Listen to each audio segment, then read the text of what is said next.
It's time for our other upper bracket series. We've got Beasty versus Wham, another European versus NA showdown. And I already know what he wants to talk about. Go on, Crackety. There's an HRE pick there, a Civ that has been banned, I believe it's 80 times. Sorry, 90 times at this stage, and played 20 with a 75% win rate. I think I looked at the stats earlier. I think it was yesterday, and HRE was at the top of the bracket there when it came to win rate in the tournament so far, and for good reason. For good reason. HRE, they're a powerhouse in the current patch, in the current meta. They absolutely. Wait a second. Okay, we're playing around. God. We're playing around here a little bit. Wait. If it's Wham versus Wham, is it really Wham versus Wham, or is it Wham versus Puppy Paw and they're tricking us? It would have gotten me. It literally would have gotten me. Like you can literally take the civilizations that they pick and flip it around. I would have been like, yeah, that's a Wham draft. Yeah, that's a Beasty draft. I mean, you're right, right? Yeah, like HRE's, like Beastie's classic signature Civ. China's something he likes to play into. He's the Malian king. Wham on the other side, I could 100% believe that he prioritized Abbasids, Ayabids, but okay, all of a sudden, a completely different draft to talk about here, Voldemar. Do you have someone you favor here with how these drafts are played out? Like, I'm noticing Wham picking up things like Order of the Dragon that worked great in Master of Realms, but so far have looked like complete trash with a 0% win rate as well in this tournament. It's a good question because we see a lot of these counter picks going on currently. One of them would be, for example, Ruse being countered by the Chinese, or something like Mongols countering potentially a Civ like Order of the Dragon. Order of the Dragon and Shushi seems, for Wham, a little bit curious to me because we don't have any like water maps like Holy Island or Kawasan. But again, that's where I probably favor Beastie's draft a little bit more. Having both Mongols, Abbasid, Japanese is incredibly strong for maps like Socotra, Golden Heights, and potentially could just get favorable picks upon favorable picks. But on the other hand, for Wham, I feel like he also took away a lot of the good civs for Beastie. It's interesting, actually, right? Because I'm wondering, like, you know, we've seen Juicy sometimes able to get the better of Delhi on occasion. Maybe Wham was worried about that, and it was a protection pick. But it's fair what Voldemar's saying here, right, Crackety? Like, the Mongols, Abbasids, Japanese, this feels like a very rotund Ibids as well comp to have in tournament play. I think that's a pattern that we've been seeing develop in 2024. Yeah, definitely some good civilizations there, but you definitely can't discredit what Wham has on the table. Like having Delhi, having China, and Juji as well. Like people really underestimate what Juji can do on land as well. Yeah, it's going to be intriguing to see. We already saw some shocking displays yesterday. I've definitely seen a few on the ladder, some Palace Guard bait, fast castle builds. You're never really quite sure what you can get with Juji at the moment. A one-dimensional Civ that's suddenly starting to turn into a bit of a cube. But interesting thought going into this one. While the last series was drawn neck and neck on who can win, this one is heavily lopsided. Beastie has a 75% win rate up against Wham across 17 series. There is no clear frontrunner in this year. Beastie still maintains the lead, but can, at the most critical times, Wham prove that he's capable of getting a win against the Beast. Let's find out. And I have to wait and see, because Wham, with the HRE, starting us off with a very early Dark Age Barracks build, and in a situation where Beastie's gold spawned rather forward. It spawned forward, and that's a big problem for Beastie should he face something like a Dark Age Rush, which he is. And this Dark Age Rush could pay off. Not something we see too often nowadays, but in a tournament setting like this can really potentially throw Beastie off his game. Yeah, I mean, especially with the Ayubids, right? Like, a player like Beastie, I don't think is one of those players that wants to play like a prolonged feudal age with the Ayubids. When I see him play Ayubids, it's mostly just that straightforward fast castle age that we typically tend to see from the Ayubids. So getting him a little bit out of the comfort zone could definitely help Wham here in the set.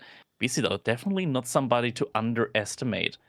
But this is going to be a very early Spearman now on that gold, because Beastie doesn't have enough gold yet for feudal age.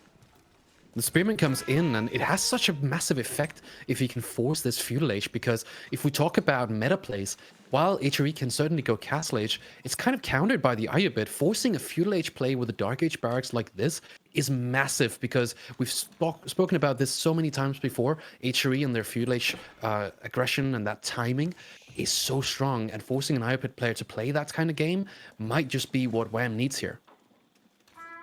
Second Spearman now arrives as well. And Beasty, he might not be able to get enough food, enough gold immediately for age up. We'll probably need to pull more villagers again. It's very close, though. Very close. And there we go. More villagers now getting pulled. And we're seeing an outpost rush now coming in as well from Wham. Villagers are going to be able to gather up enough gold for the age up. He's also going to see that villager building that outpost now. But that outpost isn't just going to delay the gold. It's also going to deny the berries. Beasty has a good read on this. He goes for the growth wing in the feudal age, providing him with 3 villages. Gonna make it a little bit easier for him to deal with the H3 in the feudal age. And the Desert Raider, although he loses out on that, locking down the gold here is a problem in of itself. The Desert Raider wouldn't have solved that either, even though he gets to make rams early. The growth wing might be what he needs here. That's a very early move out here with a lot of villagers from Wham on the deer. At a point in time where he hasn't gathered up any gold yet. I'm kind of curious. When is he aging up? He's kind of gonna get up super late, but at the same time, there's not really a threat on the map, because if he indeed saw that the growth wing was coming across and decided to go on deer then, I must say, I'm really impressed with that read from Wham. Good decision making there, yeah, for sure. Now there's a lot of villagers on gold as well, so gonna be like 40 seconds until he clicks up. Still feels like a pretty big delay in the end. I'm not sure if that's gonna be worth it. Yeah, maybe macro could be improved. I'm not quite sure. But in the end, the effect of this whole Dark Age opener, it's crazy, right? It's gonna force a whole different style out of Ayubits, and again, that is exactly what he wants here. But the question is, going for deer, having no gold safe necessarily by towers and stuff, because again, you're not going to be producing too many units in the Dark Age. It's tough, right? Because that gives Beasty an opening. I think this is just overall very good now for the Achery, because you're forcing the Ayubit to go into a stage of the game where they're not comfortable in, the feudal age, where the Achery with the 40% bonus economy, with the bonus movement speed on their infantry, they just feel so much more solid when it comes to what they actually get. To try to assess the situation out of this, coming out with the deer push on the front, now having towers up, is going to be crucial now that Beasty has opted to go into the feudal age aggression here. What's curious is the macro coming out from Wham, sitting on about 700 food, is going to be quite a situation, because he needs units at this stage of the game, since Beasty's looking to recapture this gold. Yeah, and he is getting a ram in, so should have the tools to do so. Wham, he's floating a lot of resources at the moment, not getting the units out that he really needs right now, and it looks like BC should be able to get control over that again. Ram is going to go up here. It's going to try to take this tower down. It's going to give him back the gold. And I wonder what Beasty really wants to look for in this situation. He has a lot of opportunities to go for aggression, potentially pushing Wham off his deer and the gold. But he could also just decide to go back to the original strategy of going Castle Age. Yeah, we're now getting some horsemen in from Wham as well. Outpost on the deer does mean that those are going to be protected for the time being. Looks like there was a little bit of a macro mistake there from Wham, as he is floating a lot of resource right now. Doesn't have the military right now to deal with what Beasty has out on the field. It's going to take him a little bit in order to be able to mass up those units again. Did, however, at least get quite a good delay there when it comes to the gold gathering from Beasty. It's going to have to be, Wham's going to have to be careful about his villagers there at the front, though. The question is, does the gold gathering even matter at this stage of the game? Because Beasty has the ram, and Wham has got one tower on the deer. Taking down that tower is going to be no problem for him with this military lead that he has. And so even if Beasty wanted to go castle, he doesn't have to. Up to triple stables now. Wham really, he needs the military mass, right? So getting that out now. 5 horsemen versus 6, though. Yeah, it looks like Wham is gonna have to abandon that position, that front position now for the moment. And we're also getting some desert raiders in, so it's gonna be tough in the future for him to regain that. Yeah, running a full cavalry composition like this for Wham is going to be countered by those desert raiders, certainly, and it does mean that for Beasty, he can just keep producing out of his original units here. fight not going super well. Taking down a horseman and a few spears here. But the biggest problem for Wham is this disruption in his income. He still has a lot of food in the bank, so that's not the biggest deal for him. The main issue is that now Beasty, he's back on gold. He's got the outpost up. He's going to be fully protected there, and he doesn't really need to reinvest a lot into his army right now, because for the moment, it's going to be Wham that has to invest a lot in order to catch up to what Beasty has out in the field, and this is going to allow Beasty to go for that Castle Age follow-up now very soon, I imagine. I don't think it's going to stick around in Feudal Age for too long. He's actually going to go for the outpost. There should still be emergency repair, so I don't think that's really going to go down anytime soon. Emergency repair does get pulled. Beasty is going to realize, okay, that's probably not going to be the best of fights there for him. And we do get a bit of a surround there now with the horsemen. There is a Desert Raider, though. More horsemen coming in from the other side as well. A lot of weak horsemen, though, from Wham. Desert Raider did at least go down. Spearman did get sniped. And it looks like Wham might be able to get the cleanup here, potentially. He's stuck on the horseman, though, for the most part. And the archers are able to do a lot of damage. I'm not even sure. I don't think Wham is actually going to win this trade in the end. Because now Desert Raider comes in again. Is going to have to get focused down. It's just going to run away for some idle walking time on these horsemen. In the end, he's going to be able to clean this up, but at a very big price, because now Beasty, he's just going to be able to go up to the next stage. And Wham, he's very far behind when it comes to going up to the next stage.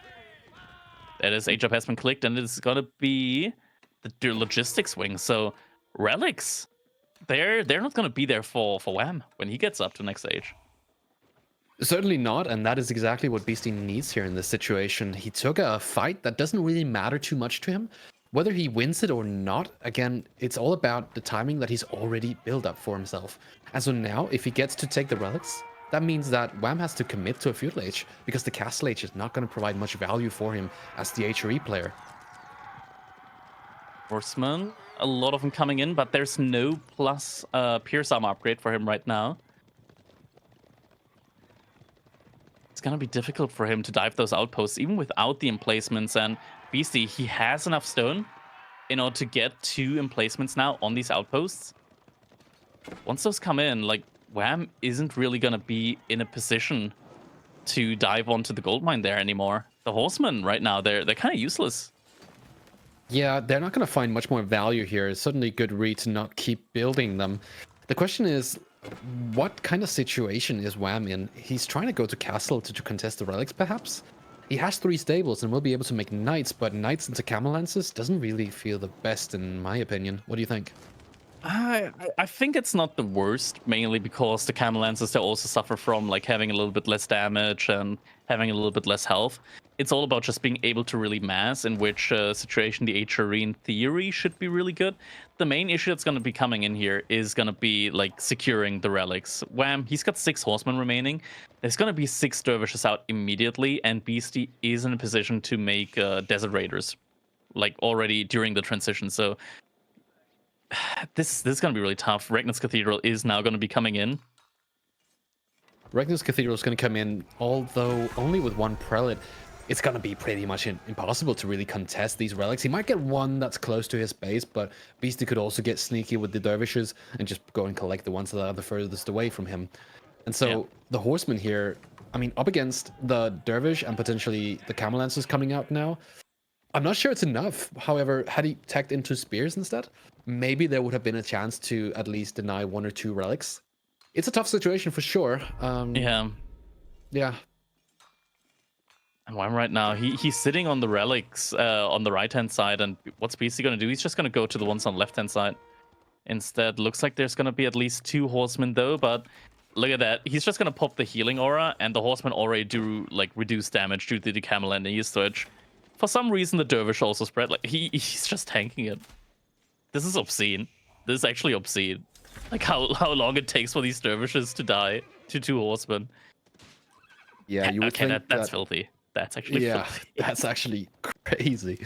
You would think that a monk type unit like that would be able to just grab a relic, but then get sniped by the horseman. But with a healing like that, what are you gonna do? Even if you have units to go up against a unit like Dervish. And once again, it's just gonna heal itself up while it has almost the same movement speed as that spearman on the retreat. Like, I think mounted religious units are fine. What about you? I don't know, like mounted religious units. If you say that they're fine, I'm gonna doubt whatever you say for the rest of this broadcast. This is really something with the added healing on top, not even being cancelled out by damage. I don't know. Like we're seeing a perfect use of the unit itself, but we're also just seeing how powerful they are on full display. Yeah. Reminder that Dervish also costs less than a normal religious unit, at least gold wise. Yeah, it is. It's difficult, right? Because food is not really gonna be a problem for you early on. You have to remember he got them for free in the end. BC's gonna get 5 relics. This is not a fun time to be HRE now. You might have added in increased gather rates and so on from your prelates and your inspiration buff, but that doesn't really matter in a situation like this where your opponent has a 5 villager lead and Dervish. Yeah, Siege is also coming in now. Already has the crossbow mast and camel lancers. It's going to be tough for Wham to really do anything right now against that. Now, granted, he does already have a couple of farms set up, so food economy is going to be great for him. But if he wants to make food a problem for Beasty, he's going to have to move out on the map in a situation where Beasty's got a good military lead on him. He's got a good military lead. He's got a good tech lead as well. Getting that +2 ranged attack is going to be very, very good here. He's golden HQ 2 as well. It's coming in really quickly. Yeah, it's not that tough to get golden age tier 2 when you're playing Iobit. Remember, it's not 30 buildings, it's only 20, and there are 3 more tiers as well. Do you remember if it's the 3rd golden age tier that gives you siege? It should be the 3rd that reduce. No, it's the production speed. Okay, so tier 4 gives you less cost on siege, and tier 3 gives you plus 20% on production speed. So not only do you get plus 50% on resource speed, but also plus 20% on production speed. Now, at least Knight is going to find a little bit of value. He's going to be able to kill a villager there on the deer. BC is just taking 2 sacred sites, and that means that, in theory, 2 sacred sites, 5 relics. Beasty is more like 20-ish villagers, like, ahead almost. Yeah. Instead of just 5. Yeah, absolutely. I'm looking at the gather rates at this very moment. They do look similar, but you got to remember that gold gather rate, that's primarily relics. He's got 5 relics, and he's got the sacred sites as well, providing him with even more gold income passively. And so it's going to be super, super strong in the next coming minutes, where he's going to try to create this timing with the crossbows, camel lancers, and siege. This feels very unfortunate, the situation that Wham is right now, because at the beginning, like, in before we had that slight interruption, it looked like Wham was absolutely, like, set up to dominate in feudal age. And then we come back and he's got like 700 food in the bank, no military units out yet, while Beasty already had like 10 military units out. Definitely a big of a macro goof there, and it ended up costing him like a lot of his early advantage there. Absolutely. If you analyze that early game, it was such a good setup, but potentially the transition was the issue here, because you wanted to force that feudal age, but you just didn't have the leverage to do so. And look at this. The Tower of the Sultan's going to come through here. It's going to be able to push through the base of Wham. It's such an underused unit, but at this position, you could go for a Tower of Sultan and potentially still find good value. Against unarmored units, just very, very good against unarmored units. Honestly, like if Wham had the horsemen still alive now, if he still had like 7 horsemen now, he wouldn't be in that bad of a position, because at least then he had something against the Tower of the Sultan and something against the crossbows. But now the Tower of the Sultan is going to be rolling forward. I wonder what this next fight is going to look like. We do see a spear, crossbow, and mangonel composition coming up from Wham. That's going to be interesting to see if it can deal with this. He does have a springald as well, which is going to be absolutely crucial here. So potentially going to be able to do something about this push. The Tower of the Sultan is going to play a pretty big role here. Oh, but the spearmen are going to be able to do a lot of damage to it. Crossbows are moving forward. We see he actually has the crossbow number lead here right now, and not just that, he's got the Mameluke's bravery buff there helping him out as well, and the Tower of the Sultan actually doing an incredible amount of damage to these crossbows as well. Every single volley like gets a crossbow down to half health. It's such a niche unit, but against fully unarmored unit, as you said, it's actually not bad. And whilst it's expensive, if you can find the value and you can soak up damage with it, that's good for you. Yeah. Definitely is. Looking at the income right now, Beasty, 1800 food per minute, Wham at 700. It's looking rough. It's looking rough. All the gold right now that BC's getting, it's all passive. That is all passive gold. He doesn't have a single villager in gold right now, which is crazy to think about. Yeah, no villagers in gold and still providing you with 600 gold per minute. That's absolutely mental. And it just goes to show that he could just put those villagers over onto a different resource, and then that's going to fuel his next timing. He's 2 TC behind this. He's building even more of an economic lead right now. Wham's having a rough time. Second TC is going to both put on a new victory condition on Wham. Besides the initial push, it's also going to create an economic victory condition for Beasty, and he's already up, what is that, like 16, 17 villagers. It's... We talked about like how good the HRE can be.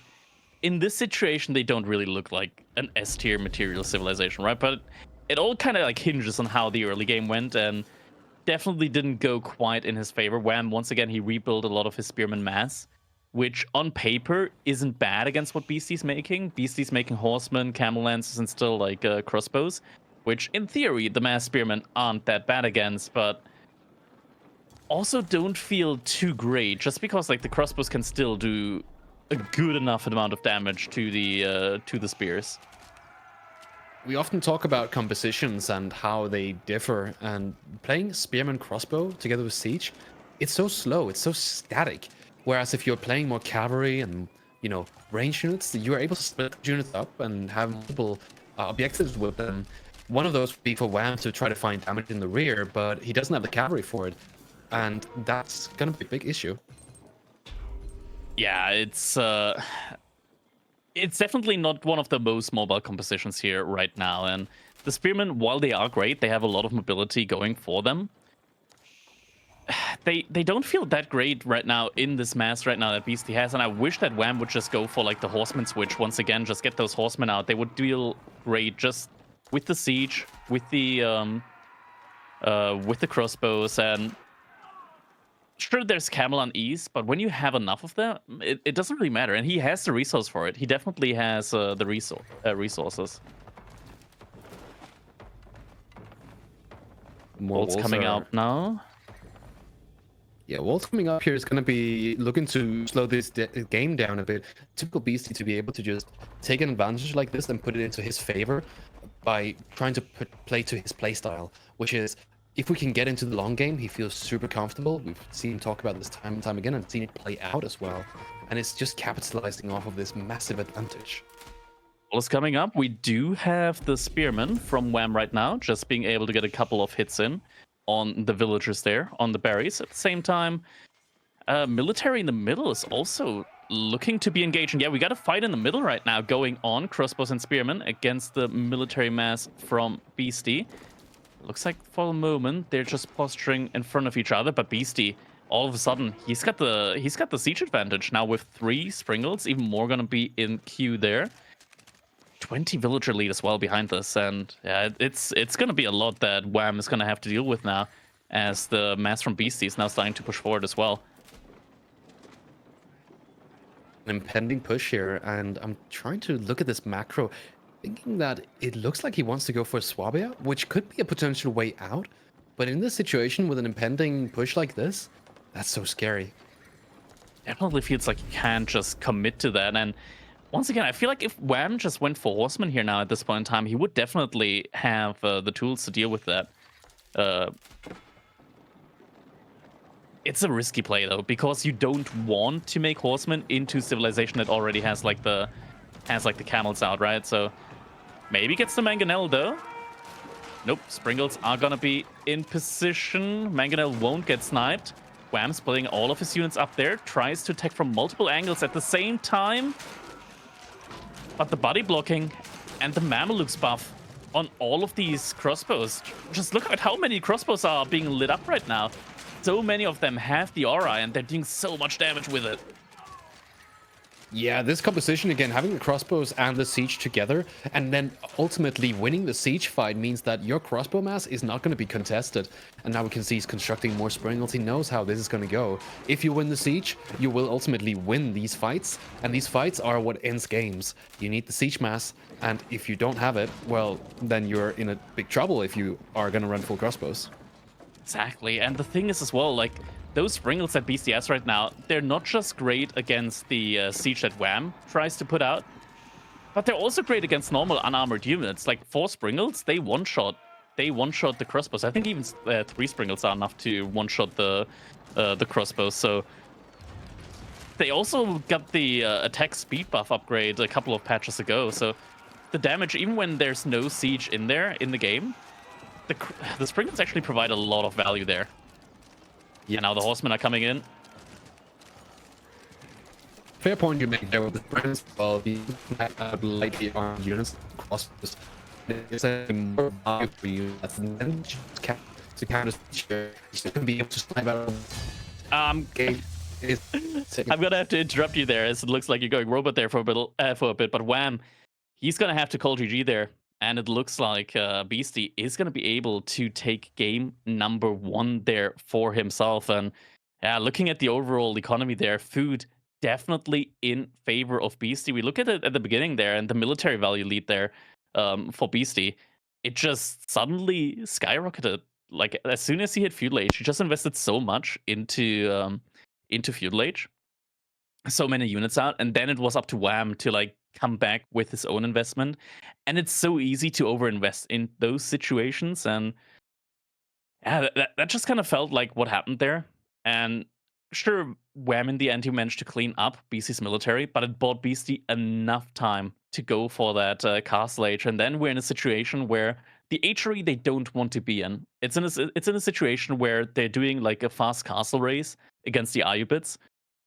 Normally, what we do see is the HRE. They want to play like an all-in feudal age style against the Ayubids. That's when that's like the kind of the way that HRE can win. But if they go for like a fast castle race, I would personally like rate Ayubid like winning that 80% of the time. All right, looks like we can see though what's going to be in store for us in game number 2, and it's going to be an interesting one because we're seeing the Delhi coming in on Golden Heights, and we got a lot of changes with the Delhi, and yeah, those changes could mean that Delhi as a hybrid civilization could be looking really, really good there. I'm getting confirmation right now that Discord seems to be having some troubles right now, so the comms are a little bit disrupted for the time being. We'll get there again. Valdemar right now isn't going to be able to let us hear his beautiful voice, but in the meantime, I'm going to talk to you guys a little bit about this matchup, because Ruse is like one of the all-time, like one of the main civs on hybrid maps. We're going to quickly try something. Just a second. All right, and we're back. There we go. Valdemar is now going to be audible to us once again. Perfect. Yeah, what a game, what a game. I missed a little bit of the last end there, but that was kind of an interesting one. Next up, we've got Delhi and Ruse on Golden Heights. Quite an interesting matchup, don't you think? Yeah, I mean, I talked about it a little bit. Like Delhi, they've gotten a lot of changes. So for one, their fishing ships finally stopped missing. And now they have the same accuracy as normal archers as well. They do a little bit less damage for it though, but that does mean that on a map like Golden Heights, in general, like when you share a pond with your opponent, Delhi fishing ships now just become very, very valuable. Something else as well is that you are also now benefiting a lot more from your scholars inside of the dock. So when you build a dock, you're immediately getting a scholar inside of them. Overall, just Delhi has, with a single patch, become one of the most prominent hybrid civilizations in the game now. Yeah, absolutely. And we haven't seen it too much, but now we're probably going to see Delhi fishing boat become a lot more lethal. And it's going to matter so much here on a map like Golden Heights, where you want to contest the map corner where there you have the pond, right? But again, it's also one of those matchups where it can be so difficult. There's, I think, 2 sacred sites in Golden Heights, and that makes it so much more difficult. Yeah, 2 sacred sites, but they are relatively like split apart, which means that you should at least be able to hold one of them with relative ease. Roos, I mean, are there even that many wolves on this map? I think there are a good number, but are they going to be enough? Because on the map like this, you usually just don't go like 2 scouts, right? You're going to stay on 1 scout, and that means like both civilizations with even scout numbers. There shouldn't be like a great bounty advantage for the Roos. Yeah, it's not necessarily a map where you can find the largest amount of bounty. The question is not necessarily going to be so much about the bounty, but about the early game here. We are going to jump right into it now. Beasty on the Roos versus Wham on the Delhi Sultanate. Already pulling 5 villagers here, Krakedy. That's a lot of villagers for Wham, and it makes sense, right? Like we talked about, Delhi Sultanate now, one of the most prominent hybrid map civilizations, and 2 villagers come out from Beasty, 5 villagers from Wham. If it comes to a little bit like of an early villager skirmish, Wham with 5 villagers should definitely have the advantage there. Absolutely, but is it even like... Are we seeing? Yeah, we're seeing 2 villagers here coming out from Beasty, and so yeah, exactly as you mentioned, these 5 villagers will become superior, of course, in this situation if it comes down to the villagers bringing out the knives. But let's see how this goes down. Villagers do get pulled here, and Beasty's forced to run away. He's not going to lose his villagers here. Wham being smart about it, pulling 2 villagers to build the dock in the meantime. And you have to remember, pulling 5 villages this long is going to be a considerable amount of idle time on your economy. And for Beasty, not so much. It is, but behind this, like this definitely feels like it's worth it, because behind this Beasty, he's got 300 dead wood in the bank now. What's he gonna do with that? He might have to build a barracks? Wait, that is a barracks, isn't it? That Beasty's building forward now. I think he's gonna go for barracks now. Beasty's villagers are, yep, building that barracks halfway across the map. Yeah, but this is so scary. Attack there. This is so scary because early spearmen versus fishing boats. I mean, what are you going to do? That's Those have homing right. missiles now, and you can't dodge those. Yes, that's right. Oh my god, BC might be in for a rude awakening. Because Wham doesn't even have to make military, he just makes ships. Yeah, it's a tough one. He could potentially look to deny something like the gold from the base of Wham. And that could be what, in the end, yeah, we can see the spearmen now. He's a little bit undecided. Yeah, we can't actually tell if he's going to go for the base here of Wham. But if he does decide to go and deny this gold, that could become a pretty big deal, since all of the gold for Wham is faced toward the right side, which means Wham might have to invest into the Dark Age as well. Yeah. Dock already up there. And look at that, the fishing ship is going to be up there, just making sure there's not going to be a sneaky dock coming in. And I think that's exactly what Beasty was going for, as we do see villagers making their way over there. It's getting spotted immediately. Is Wham's gonna... Wham, are you gonna notice it? He does. He does. And the homing missile archer shots now are gonna mean that Beasty at least can't dodge those. Yeah, villager's gonna have to retreat. That is massive value gained there. Massive Another benefit now with that early scholar that you're getting for free from the dock is that Wham already has the scholar there. If his villagers are going to come under fire, he's going to be able to heal them. Yeah, definitely. The question is there even going to be a situation like that? You've got your extra vision from your fishing ships, and on top of that, you can just defend it with the fishing boats, so a scholar doesn't even need to exit the dock. Yeah. They also made it so that the research tech that Delhi had is now like a passive bonus, where the scholars inside means that they are going to be able to just produce fishing ships a lot quicker. Now it looks like Wham is going into his own spearman as well. Might be that he's thinking of just trying to take that barracks in the middle down. Yeah, definitely. Though we have to remember he doesn't have the mask, so efficient production, one of the Delhi upgrades that allow the barracks to produce at a lot faster speed. He's not going to be able to put his scholar inside of it, though, even though he has built the barracks beside the dock. So increased spearman production is not in the cards here. So ultimately, Beasty might be able to contest the spearman numbers here. Wham now moving out to gold. Spearmen are coming in, but Wham is going to be able to get his own spearman back in theory to be able to defend that. And now the Kremlin's coming in for Beasty, going to be able to defend his own gold there. Oh, no scholar here though. Villager is going to have to retreat. Is he going to make it out?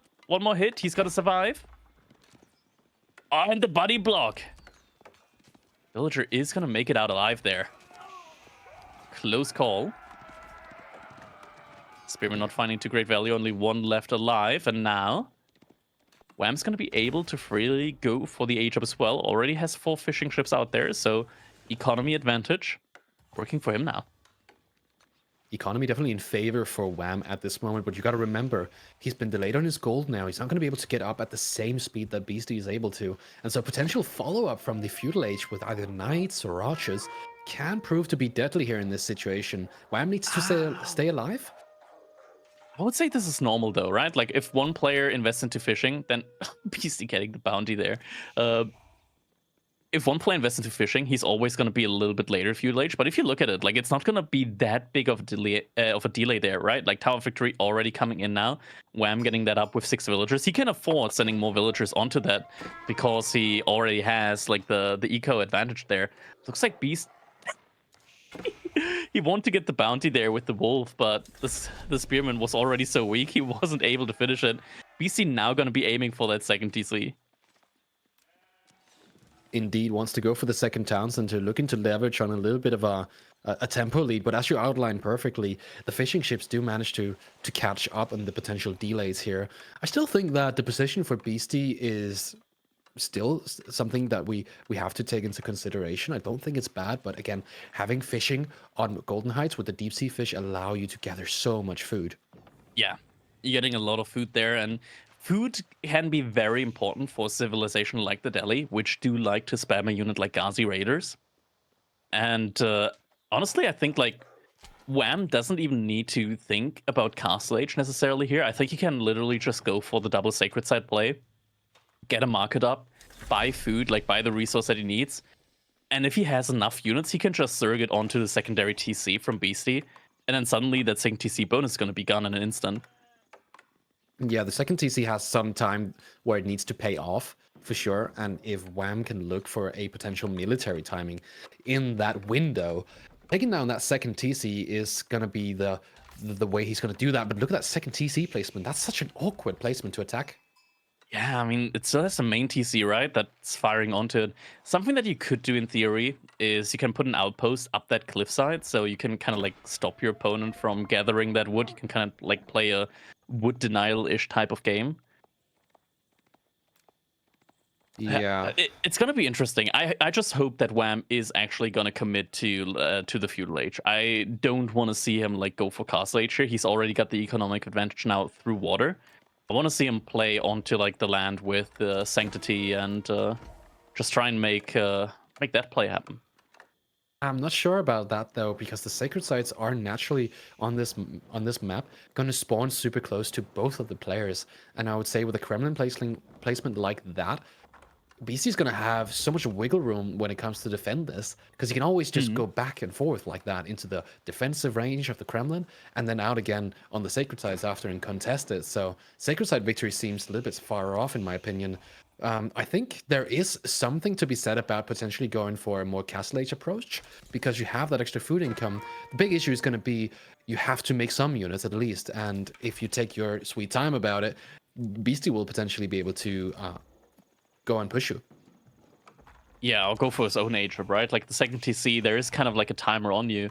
That's why I think like a feudal age, you just don't let that timer run out early enough. And we can also see that Wham able to get the faster production upgrade. So he now has his scholar inside of that stable, gonna be able to pump out a lot of these Ghazi Raiders. And in theory, he has a couple of spearmen out as well. With those spearmen could wall in those sacred sites, and the Kremlin isn't actually that close to the left sacred site there. I don't think it's going to be too much of an issue there. Yeah, it's a fair point. Again, we'll have to see it play out. It's not your classic Delhi pig map, and so it's more about that water play and what it allows you to do. Ghazi Raider gonna make his way onto the archers. He has a spearman there as well. Could go for the collapse on the archers. Spearman gonna be on the knight. Get the brace in. That knight is gonna say farewell, and yeah, that's already a lot of units lost there right now for Beasty very early on. it's an expensive loss for sure. Losing a knight early and archers as well. You want to not lose those early units because it's your build-up. If you keep losing 50% of your army in these early stages, I mean, that's 50% of your army. You're not going to be able to produce enough at this stage Move of the out game. spotted. Isn't going to lose that scout yet. It's definitely important for him to see those villagers move out. That just gives him another target now that he's going to be able to attack. Wham now also switching into his own archers. Does have the Tower of Victory, so when it comes to like having big armies, he's going to be able to get a lot more attacks in with his archers and his spearmen compared to Beastie's units. Now rushing up a wooden fortress on those deer, wants to get that food source in and nice and safely. And slowly but surely, oh, a little bit of some water warfare going on there. Fishing ships protecting the villagers. But yeah, Beastie, we can already see like he's slowly but surely getting ahead when it comes to the eco count. Yeah, if we take a look at the incomes, they do seem comparable. Although split more for Beastie, I think in total they're gathering the same amount of resources, and so this could potentially get really scary for Wham because he does not have that second TC, and now if he does get his economy sort of outclassed here with that second TC, and like we saw in the Holy Island game where water sort of just didn't have that same impact, that could potentially be a problem here. We have to remember that Wham does have a military lead, and he's going to have to capitalize off of that currently. Right. I mean, Wham behind this is building up his military. The question is, though, can he really achieve something with that? Because Beastie, he's not making a lot of units right now, right? Like, he's firmly set and wanting to go to the next age now. Yeah, next stage is what it seems to be, but again, we have that military lead, and that does prove to be a bigger problem for Wham at this stage of... Sorry, bigger problem for Beastie at this stage of the game, should he not be able to fight against that. It's a big military mass now approaching, and Beastie is going to take the fight here. That's not going to be a fight that you want to take. Potentially losing all of his military. Yeah, all the military going down. Beastie did. It looks like, yeah, okay. It looks like Beastie has crashed in this game. We're just getting confirmation from production. It's a rough position to crash in for sure. It's such a good position for both of them. I feel Wham having the timing right now and Beastie being able to go next age. This is rough. Oof, an unfortunate situation, but sadly that's the way that sometimes the cookie crumbles. A brutal one that's going to lead to a reset. I think we'll just get confirmation on that, but damn, I guess we've got to dissect that a little bit, because looking at that position, I think you kind of hit on it, Voldemar, that Wham needed to do something. The question mark is whether Beastie was going to be able to hold against that type of pressure. We've seen Roos pull off those type of miracles time and time again, so we'll just have to wait and see what the confirmation is going to be there.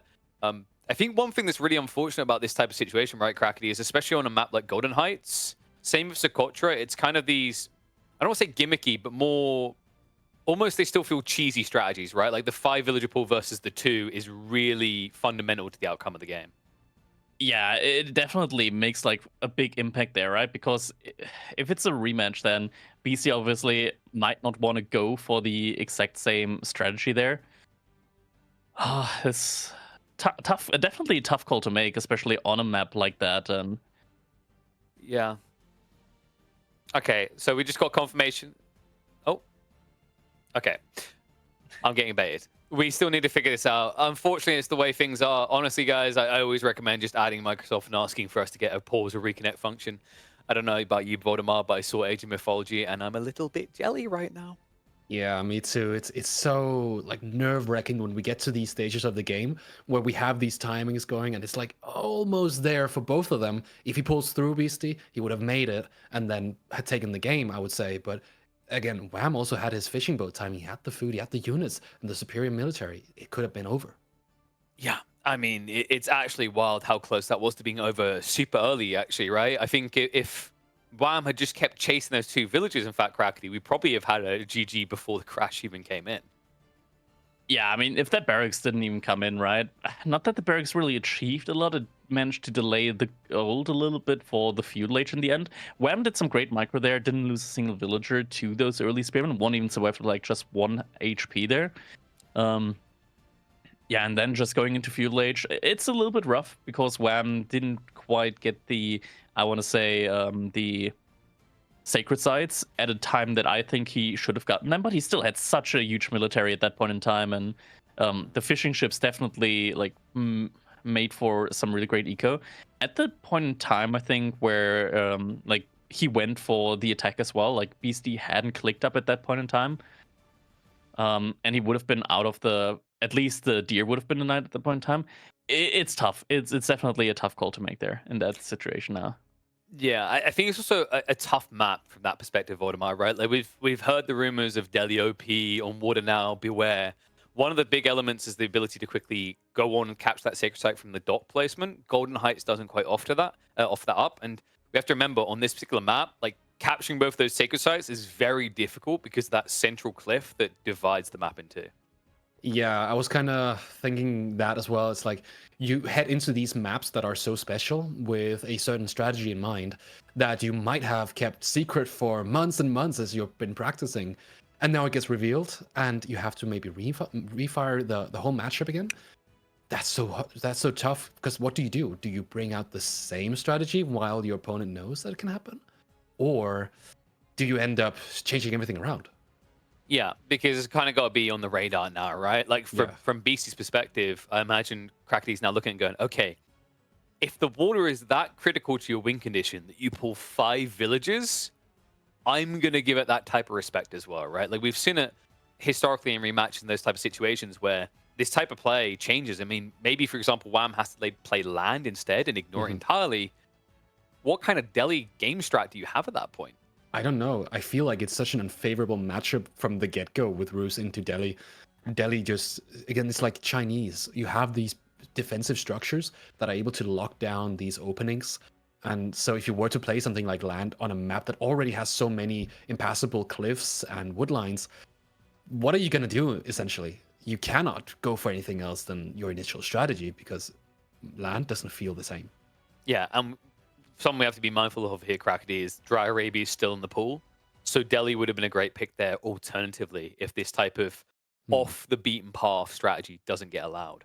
Yeah, 100%. Also having like Juji in China, like their plans there, right? Like Grecian Marshes, we saw China there earlier from Puppy Paw, something like that could come in there again.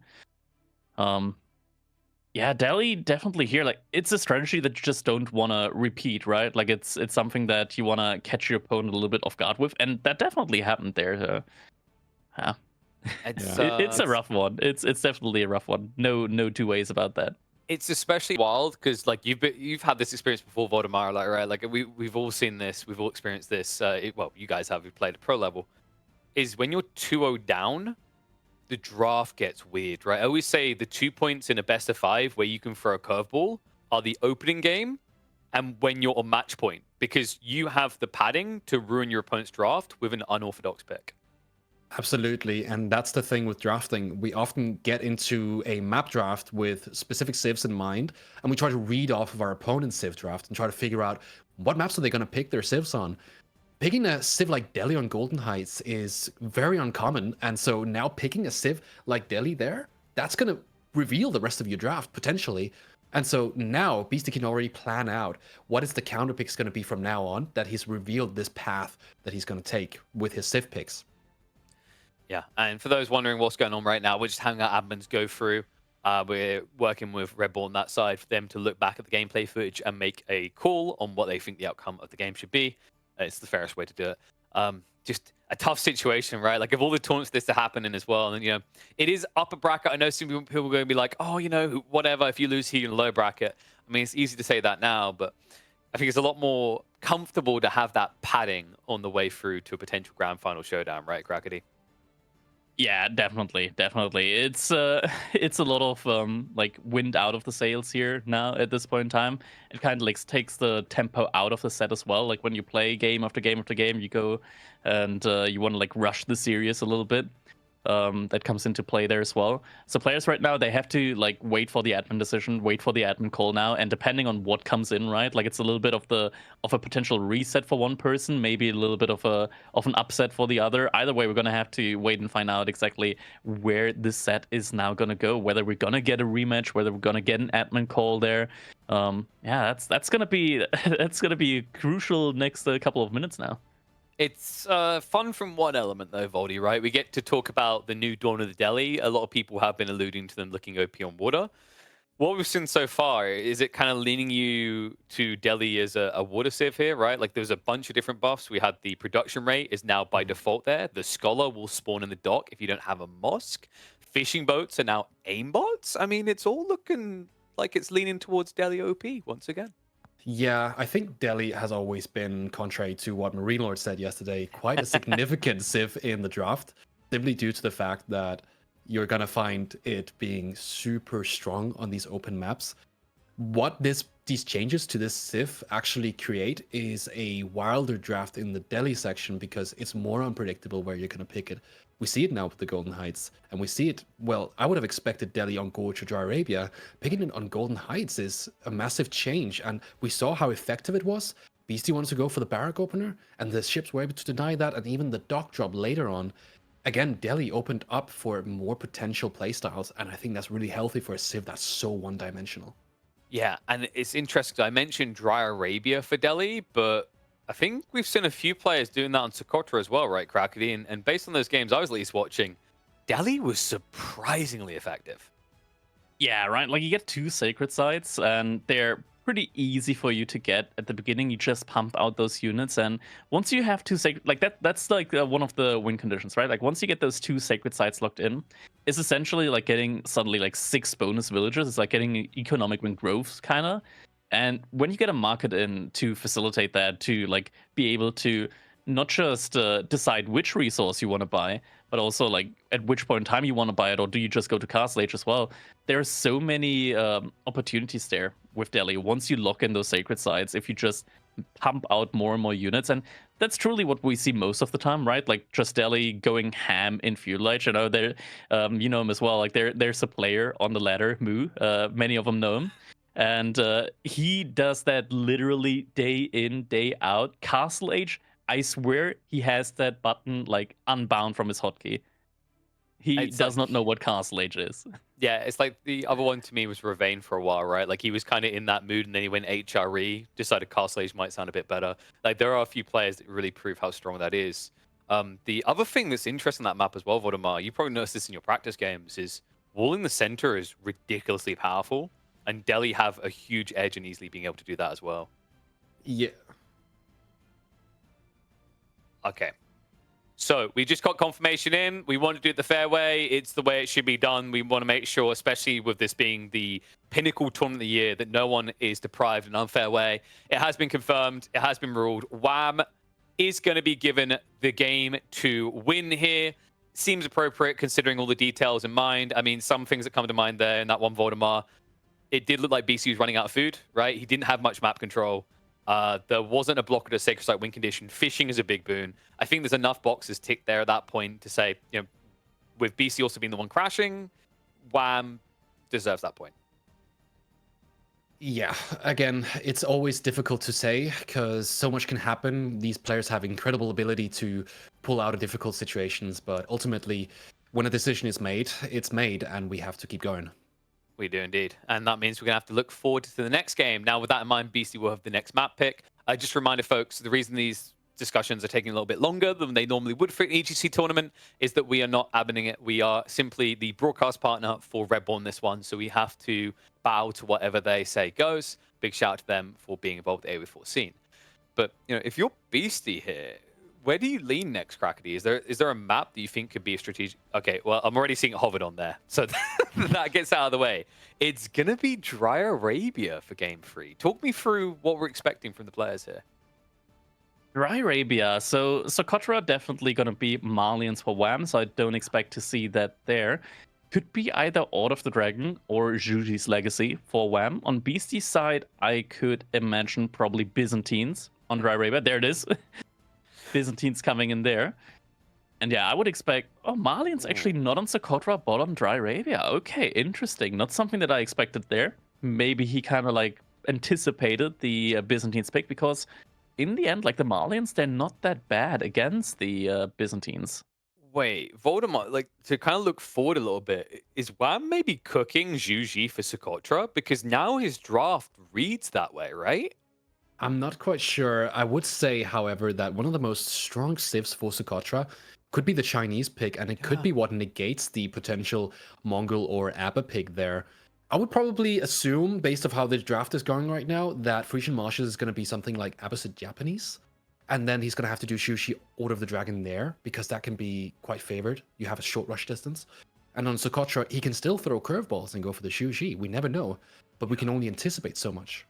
Yeah, that's the thing, right? Like, you might remember correctly, when Socotra was first released, China was the cheesy faction. I remember Poppy Paw was doing a bunch of practice games where he would just Barbican rush, and it looked ridiculous. But after that, it fell off, right? I think the dominant picks we've seen there is Malian is the biggest winner, followed by, I want to say, Mongols, and then English since Socotra's inception. Yeah, Yeah, Socotra, for sure. it's a tough map again, right? Because it does not give you like the same conditions that a normal map like Jar Arabia would give you. And so getting into Socotra does also switch the power, tilt the power balance of the different civs. So a civ like Mongol has a shorter rush distance. The military wing opener coming out from the Abbasid is also shorter. And so you have these different, almost cheesy strats in mind that you could potentially pull off. Now, with that in mind, we have got the Malian Byzantine matchup. Is Beastie right? Are the Byzantines just too good? Are they OP crackety? Or, can the Malians deal with the fire coming their way? That's the question, right? Can the Malians deal with that? I mean, they do in theory check the boxes, right? They have at least an answer to 2 out of the 3, like a direct answer to 2 out of 3 mercenary choices. The third one, obviously, with the Keshiks not being necessarily the ordinarily preferred one for the Byzantines. So having an answer to like the javelin throws with your own javelin throws that you can actively produce, and an answer to the longbowmen as well, definitely is great there for the Malians. Don't think you gotta go for like an all-in feudal age. Think you can just go for the like castle age play there as well. The thing is, when both players reach their castle age timing, like BC with the Byzantines should probably be like 1.5, maybe 2 minutes earlier than the Malians there, depending on how many cattle they invest into. But once that castle age comes in for the Malians, suddenly their economy just absolutely explodes, and that's something that the Byzantines like might have a little bit of an issue dealing with when it comes to like getting hit by a civilization that can zerg as much as them with their mercenaries. And we got to keep something else in our mind here, Voldemar. There was a new build on the ladder. You know who it was. It is Anatan. He's been cooking up the Hippodrome builds. He's been using them in tournament play as well. They've actually been impressing me quite a bit. And I have seen it used against the Malians. Is there maybe a chance that Beastie goes the My Little Pony route with the Byzantines? It's a good question again. Byzantines, they have this very set in stone meta that is so strong. And it's, if you are a good meta player, you would typically go for something like that because you know what you get. You get fast mercenaries, you get a nice setup. But something like the Hippodrome and potentially like Longbow or Keshiks can be also very strong. And a timing with Longbow and a Ram on the pit mines, we know Malians have long setup times. And so when you have two civs like the Byzantines and Malians that both want to set up for a long time in the beginning, if you change that around, you will have this counter effect potentially and a timing early. Yeah, I think this is something that's quite unique about Dry Arabia. Is I feel like whenever we see the Malians picked here, same with Regions actually, Crackety, those two maps, it's like get the Marine Lord spawn or you're in trouble. Yeah, I mean, potentially that's where it could all just suddenly become so dangerous, right? Like if Beastie gets the forward berries here with the Byzantines and the Castle Age comes in, where are you going to make your olive groves around? Like usually you want to make your olive groves around the Grand Winery, but if that is forward, your food is going to be exposed. You're going to find yourself in a lot of difficult situations once like a Sofa Musafadi army comes knocking on your door. Yeah, And, you know, we talked a little bit about Scotra. We briefly touched on Frisian Marshes and the potential there, Voldemar. Now that we're getting into the deeper part of the draft, I think when we start, we kind of felt like both players had something here. The way this is rounding out, though, does it start to feel like BC's got a more well-rounded draft for the full 5 games? I feel like Beasty can keep things more ambiguous than Wham can. And ultimately, that's going to be a little bit of an issue for Wham when he has to do his Civ picks. Because going into maps like Socotra and Frisian Marshes, Japanese can work, but Mongols and Abbasid, it's not clear what direction you're going to take. And so for Wham, it potentially becomes a gamble. If he has to choose the map, Beasty might have the advantage there. But if Beasty has to choose the map, again, it's the same situation. Now Wham is forced to play a Civ that's more obvious, whereas Beasty might be able to just say, okay, we're picking this map because I know you're going to play this Civ. I'm going to counter it with this Civ. And that could be, for example, Order of the Dragon countered by something like the Mongols. Yeah, like the more I look at his draft, like I like it. The one route that I think gets weird is the relationship between Mongols in these 2 maps, right? Like when we look at what he's got left, Crackety, let's say he goes Frisian and he has to do Mongols because he's worried about China. Do you really want to be picking Abbasids or Japanese on Socotra? Yeah, you really don't, which is why I think there's not really like an other choice rather than picking Mongols on Socotra and Abbasid on Frisian Marshes. Anything else just wouldn't really sit well with me, wouldn't really make a lot of sense. It becomes difficult when you pick Mongols on Socotra and your opponent's civilization could be like China or Juji. That's when it starts to get a little bit dangerous because yeah, Keshiks can't really have the mobility on something like Socotra, and if you're facing off against a civilization that has passive income with a meditation garden and lots of Shuganu, and you can't outmaneuver them on such a small map, can be very, very tricky to win that matchup. Yeah, that's kind of the frustration I think for BC now. Is like maybe it just feels better. Let's say you do lose this game, just force Frisian. In that situation, you can get the full picture. Is this him getting cheeky with Juji on that Socotra map, which seems the likely route we're heading to? Can he then just rely on the Mongols to pass him through? Questions to be answered, of course. But for those just tuning in, we are now drawn 1-1 apiece. It was deemed that Wham had a big enough lead in that second game to be dubbed a point here. We go deeper to decide who is going to be going up on match point first. Byzantines in the hands of Beasty. He's been big stating that this is the OP Civ, this is the broken Civ, this is the most powerful Civ in the game. Well, it's time to find out. Or will Wham be able to take him out with a popular pick in the tournament formats right now? He's on the Malians. And there we go. Dry Arabia, classic good old map that we've got going here. And Beasty starts off with the very early Olive Grove build, but look at the map generation. While he does have a very nice and defendable gold mine all the way back in his base, his berries, definitely anything but defendable. Everything far forward when it comes to those initial berries. The other berries, they're a little bit to the side, but not very easily wallable. Has a decently wallable spot to the north, I want to say, but overall, like the initial berries there, they're very, very much out in the open. Definitely, and for Wham, it's kind of similar thing with the spawn. Gold is in the back, and that proves to be so much more important for a civ like Malians. I do want to outline for Beasty that his base, generally speaking, has a kind of natural progression towards the back, with deer and berries potentially being a one wall off, and that's going to make it a little bit easier when we go into maybe these long feudal age games. The question is going to be, where does he take it? We see an Olive Grove opener, and we see back gold for Wham. So when Beasty spots this, might want to go a little bit less hard on the aggression.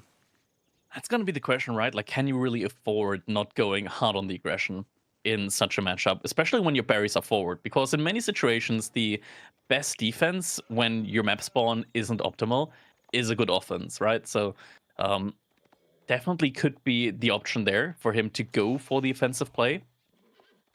It's definitely a difficult decision, a decision that will have to be made. And also, do you like immediately go for Castle Age? Do you stick it out a little bit more in Feudal Age? Definitely tough calls that are ahead of Beasty here in this one. It's But kind of the direction of the game is pretty much set. Yeah, it's kind of interesting for Wham because he can choose to take this in different directions in terms of how he's going to play out the feudal age. potentially opening up with a few production buildings can force the hand of Beasty, but he does have those mercenary units, and those can also be what is going to just deny that completely and force WAM to just go for something like a full-on greed. Yeah.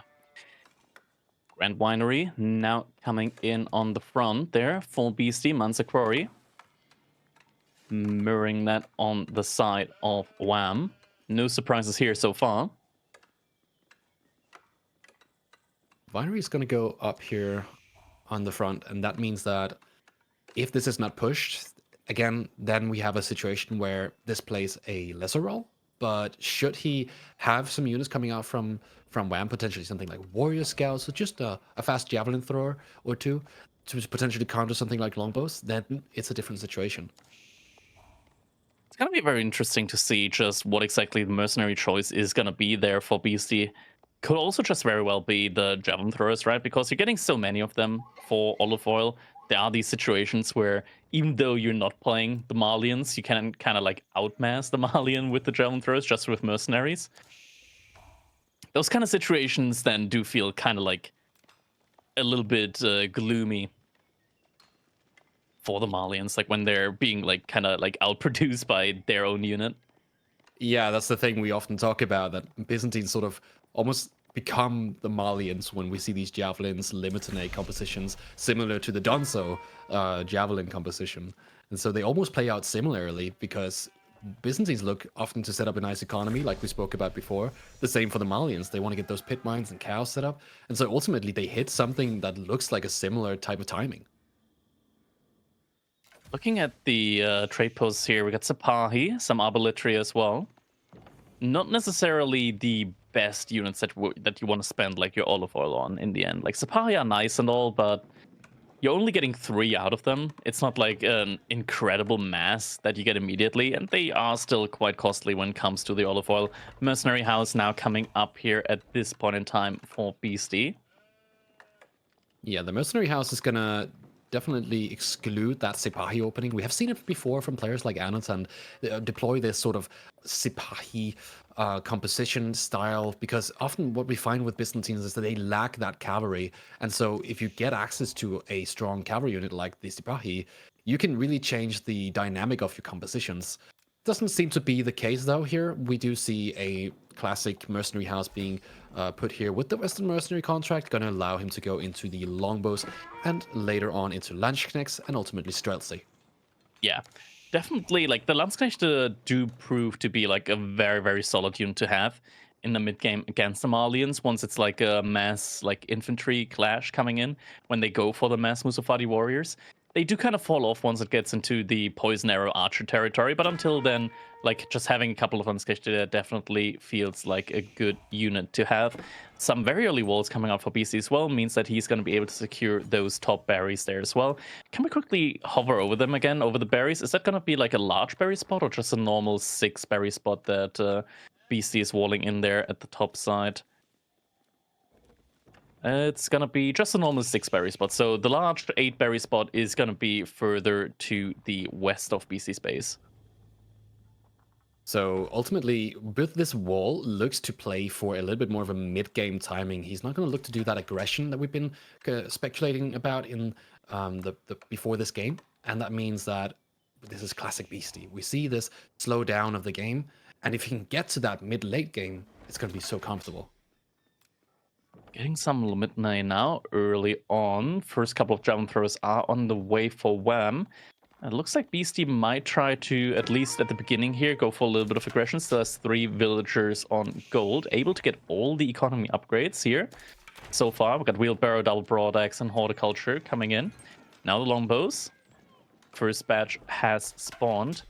Horseman running to the back, but there's not really a good escape route for him there. But at least he's going to pull the military from Beasty for the back. And now the blacksmith also coming in, meaning that this is probably going to be a little bit more than just a fast castle from Beasty. He wants to invest a little bit into feudal age here, get some damage on the Malians. Yeah, the question is, can he find it? The limits are going to go around the backline here, but Wham's already got those javelins out.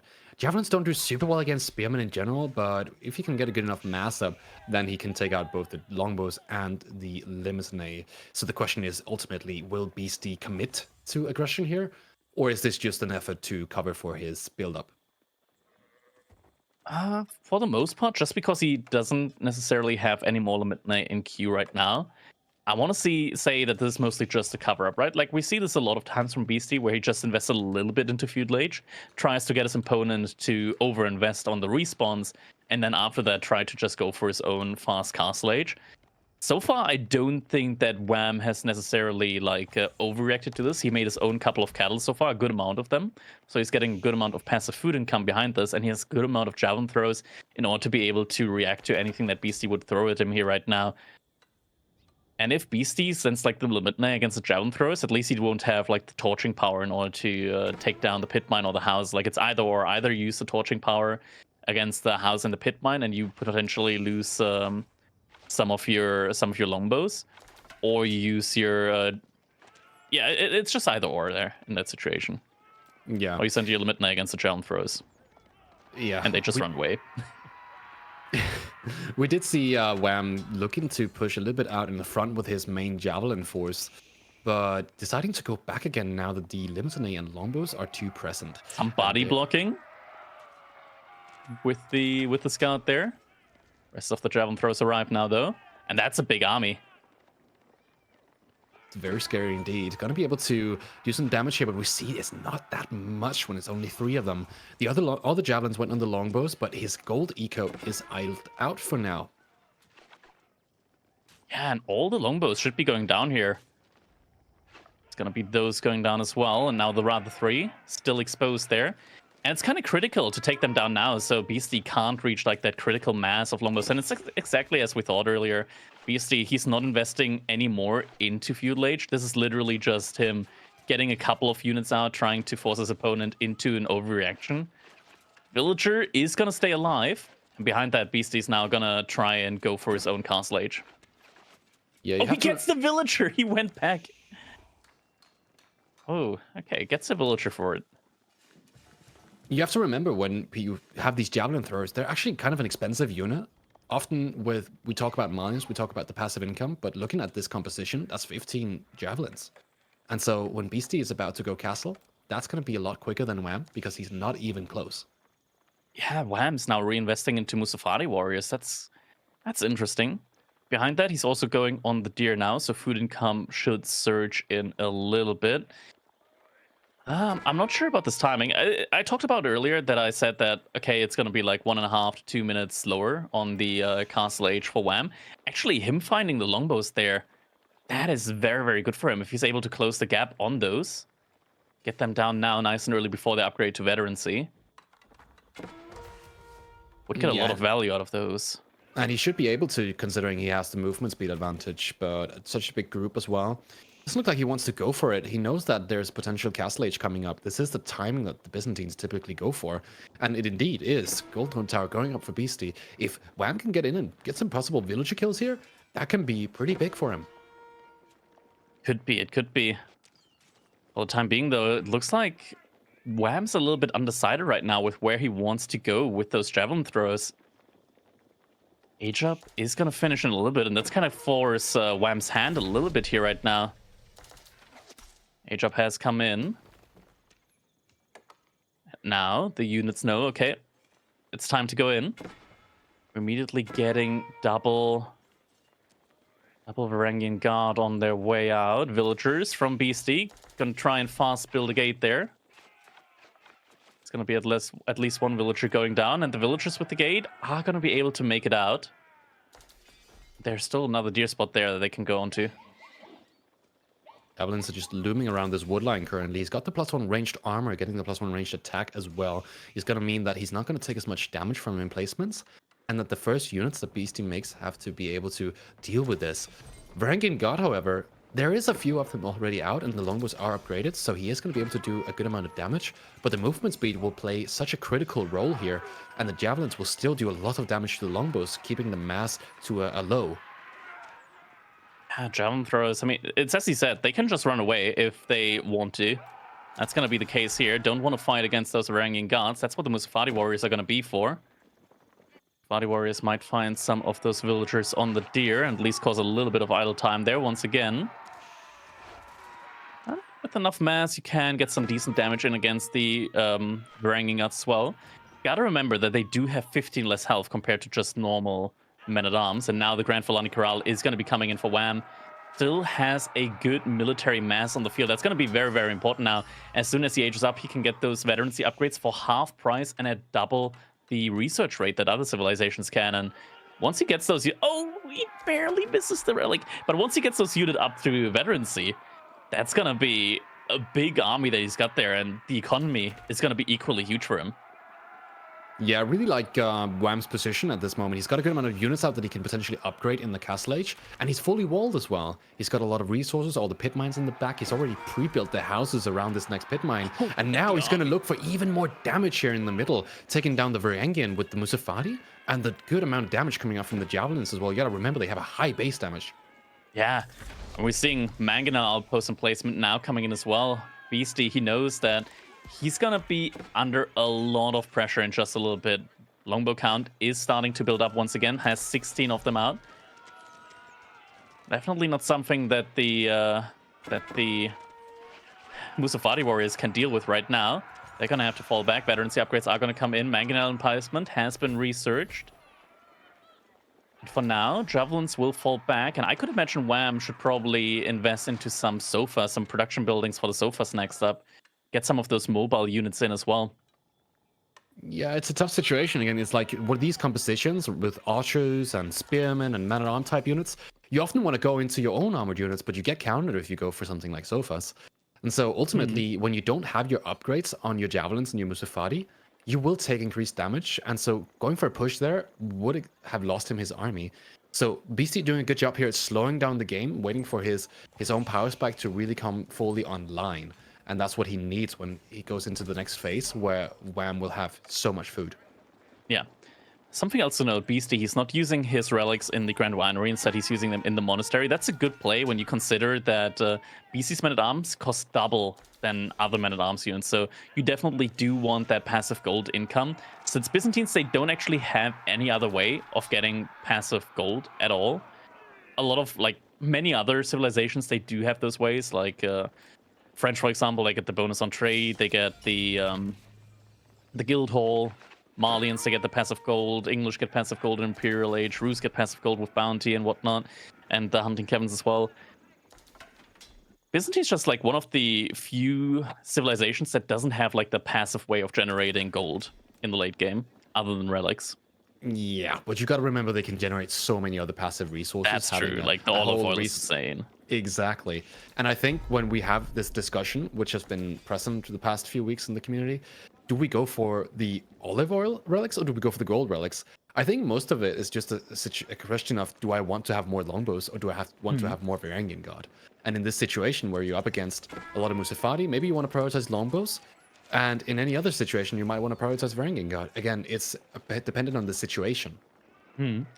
I like what Wham's doing right now. He's kind of like playing this out a little bit slower-ish as well. BC, sooner or later, he's going to get forced into an Olive Grove transition. And that Olive Grove transition is going to have to be a little bit further forward. Good Mangonel should comes in. Not as spicy as from an actual Mangonel. Still does a good amount of damage there on those javelin throws. BC is actually getting a good amount of relics here behind us as well. Looks like... Wait, BC is sneaking the relic from Wham's side. It just got picked up on the... Yeah, there's the relic. A little bit further up, that's where the monk is. Next to the neutral market on the bottom side from Wham. See if I observe I can find it. South, the bottom, to the left of the gold. Market, there we go. There it is. Oh, he's got to find him, though. He's got to find him. It's not fully walled. It's not fully walled. The berries aren't fully walled there. Musafati warrior is going to spot that monk out there. Oh. That... Musafati warrior gets deleted. Doesn't want to take the risk there. But this does also kind of like unveil the archer switch from Wham. So that's gets spotted now. At the same time, though, finally, we're also getting the transition into the sofas. There aren't that many Lemitnae on the field right now for Beasty. Having a ton of those sofas out there, which, by the way, have more armor with the important armor upgrade than knights. One more pierce armor means that you actually take only as much damage from longbows as you would from a normal archer, which actually makes a pretty big difference there in those fights. It makes a massive difference because the longbow scalability into the late castle age relies on that extra damage point. It's going to be able to do so much damage to armored units, but ultimately here it's such a big deal to get that imported armor. We also saw how the poison arrows upgrade came through, and we see it unfold right here. It's going to be able to dish out a lot of damage, both in bonus damage from the normal archer and then the added damage on top, and so the archers can deal with the Limitsnay and then go on to the Varangian god without much difficulty. Beasty is loading a lot of resource right now. 1,400 food, 400 gold in the bank. He's going to have to make sure to keep up with the military count right now because Wham, he's taking his time. He's building up a solid military lead right now. Also floating a lot of resources, but he's got that passive food income that the Malians have. So he's not in the position. He doesn't need to really rush anything right now. Beasty, he's on 1 TC, just now added in his 2nd TC. That's going to take a while to pay off as well. It's a late 2nd TC, and you could say that it's very typical in this matchup. Whichever civ you're playing, that a 2nd TC is potentially a victory condition you could go for. This late, however, it's more safe, but I would also argue that it takes longer for it now to pay off. He's got his 3 relics, he's got a good amount of army up, and so he's in less danger, but the 2nd TC won't come in until much later with the payoff. Yeah.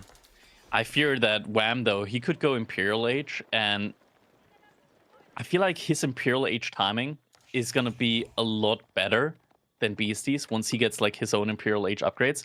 Note, for example, in order to upgrade his archers to maximum damage, Wham doesn't need a university. He can get the remaining +2 pierce damage from his blacksmith upgrade. Malians get their unique, like their incendiary upgrade from the blacksmith. Looks like both of the players are macroing towards definitely a potential Imperial Age here. Wham, very close, and Beastie, he would just have to idle his production for just a minute, and he would be there as well in terms of food. We see the Fort of the Huntress going down on the stone, and the Sacred Side indirectly huge. Also covering the 2 golds on the right side. So this is a massive position for him.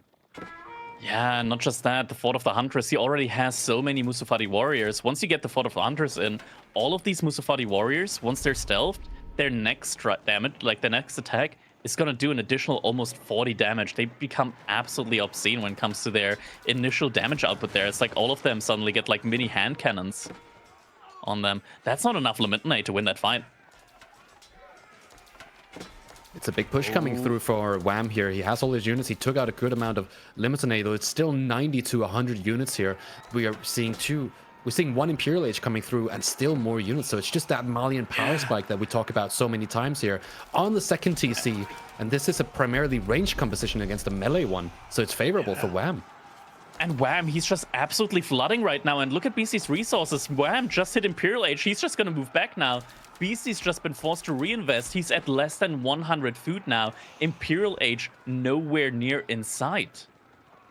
He's going to have to keep on making units. He's got his wood line fully idled, and he's still got Musafati in the back of his base that he has to deal with. This means that for Beastie, he's in a very uncomfortable position, and going Imperial Age right now is not the first thing you're thinking of. Yeah, something else to keep in mind is, sure, he's got a lot of outposts there. Well, not outposts, but like houses that act as outposts when it comes to line of sight. But they don't reveal the Musafati warriors that are stealthed up. Which do have the first strike ability. If they attack now, look at how much damage they do initially. Big DPS coming out here. Just suddenly killing so many Varangian gods. Now, sure, Wham doesn't have the military lead anymore. But what he will have is a very, very big tech advantage. It's a big tech advantage, but I also just want to quickly note that playing around that wall opening with a full range composition and those Musafati warriors just sort of choke pointed, that was so beautiful to watch. Now looking at this fully Varangian composition, that's going to be super rough going into Sofas, Musafatis, and Poison Archer arrows in Imperial Age. I'm not sure how Beastie's going to be able to push out of this. And now the first elite upgrades are starting to come in. Elite on the archers just finished. Elite on the Musafati warriors is going to be next. And Sofa's in queue as well. So many elite upgrades already have been queued, and Beasty, 200 food in the bank, 2,000 gold as well, and he definitely was ready to click up to Imperial Age, and that one engagement by Wham just kind of like took that plan and flipped it on its head. Yeah, definitely. The income for Wham is definitely still like good. Ultimately, it will get outscaled by the second TC, but that tech advantage right now is so crucial. I'm getting the impression here that we're seeing a bigger push coming out from BC, moving across the map here, but it's going to be scary going into these Imperial Age units. What do you think he's trying to make of this situation? Getting Mustafadi Gunners now as well. Sacred Side at least has been decapped, so no Sacred Side victory condition coming in there now. And now BC wants to go for the push. We're also seeing some Kira Siphons being prepped right now, but that is just such an impressive Imperial Age army right now at the frontier of Wham's base. I don't think Beasty thinks as well that that's a fight that he can take. So scary, right? Because you have this palisade wall in the front, and so your archers and your javelins are going to be absolutely fine. Looking at the back of Beastie's base currently being raided by a group of Sofa, and that's going to be what he needs in this situation. While Wham cannot do damage with his main army, he can still circle around with this cavalry. Yeah, now the immobile army from Beastie has to move all the way back. Can't really stay at the front anymore. Imperial Age should be coming in soon for Beastie. At least he's macroing towards it right now.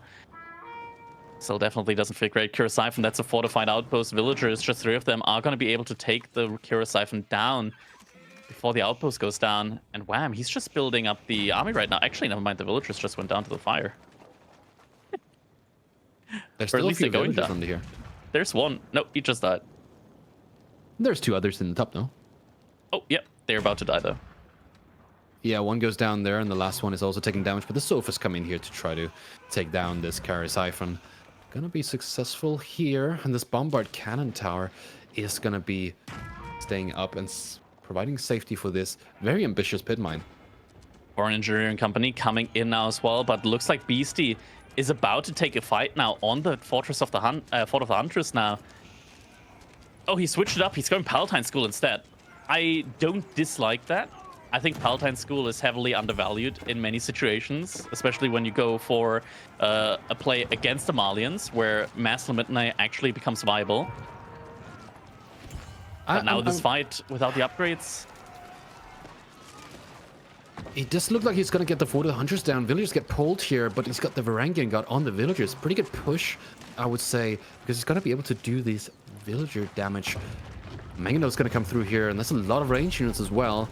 And the Varangian Gods do go down to the range units as well. What a weird fight.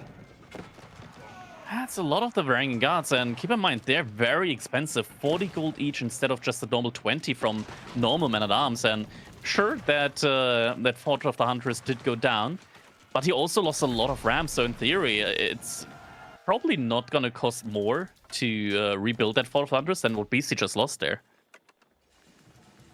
Great is going up on the backline for Wham, so even though he's lost a couple of eco units here, he's still going to be set for the longer game, providing himself with a scalability through that trade. For Beastie, however, he's been on second TC for a while now, almost at 100 villages, and now he's in Imperial Age. This is starting to look a lot better for him, as he might be able to make a comeback through the balancing of the techs now. Yeah, one Varangian Guard still keeping that sacred site under control. Trade has started for Wham, so he's going to be able to scale his economy that way as well. And something interesting to keep in mind, not that it really is going to... Actually, it's going to kind of matter. There's still a lot of upgrades to be had there.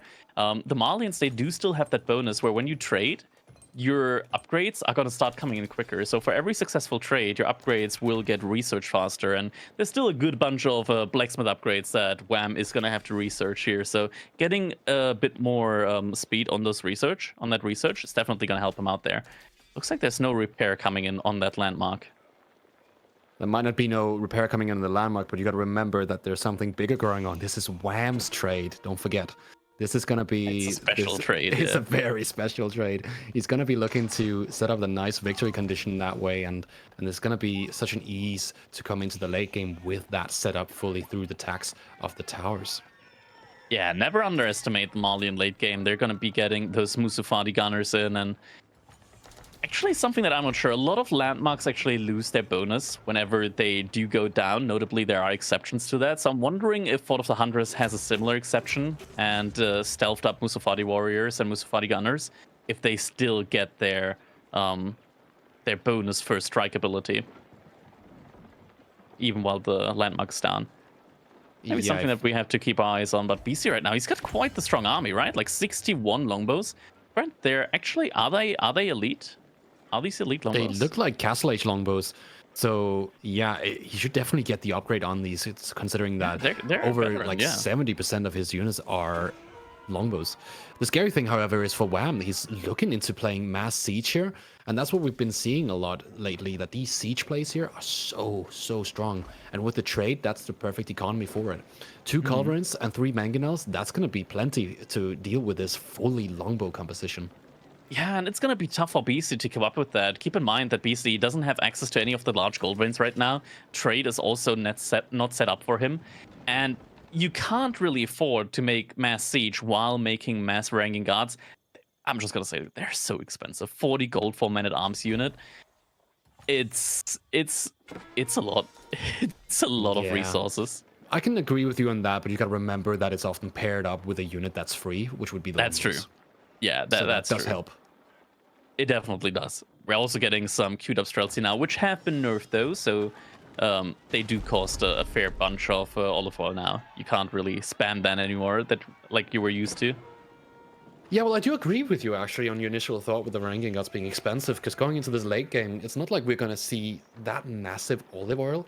He does have the Palatine School, and that's going to help with the Varangian God Limitinate production, but ultimately, like, this is going to be expensive for him, that he does not have access to gold at this moment.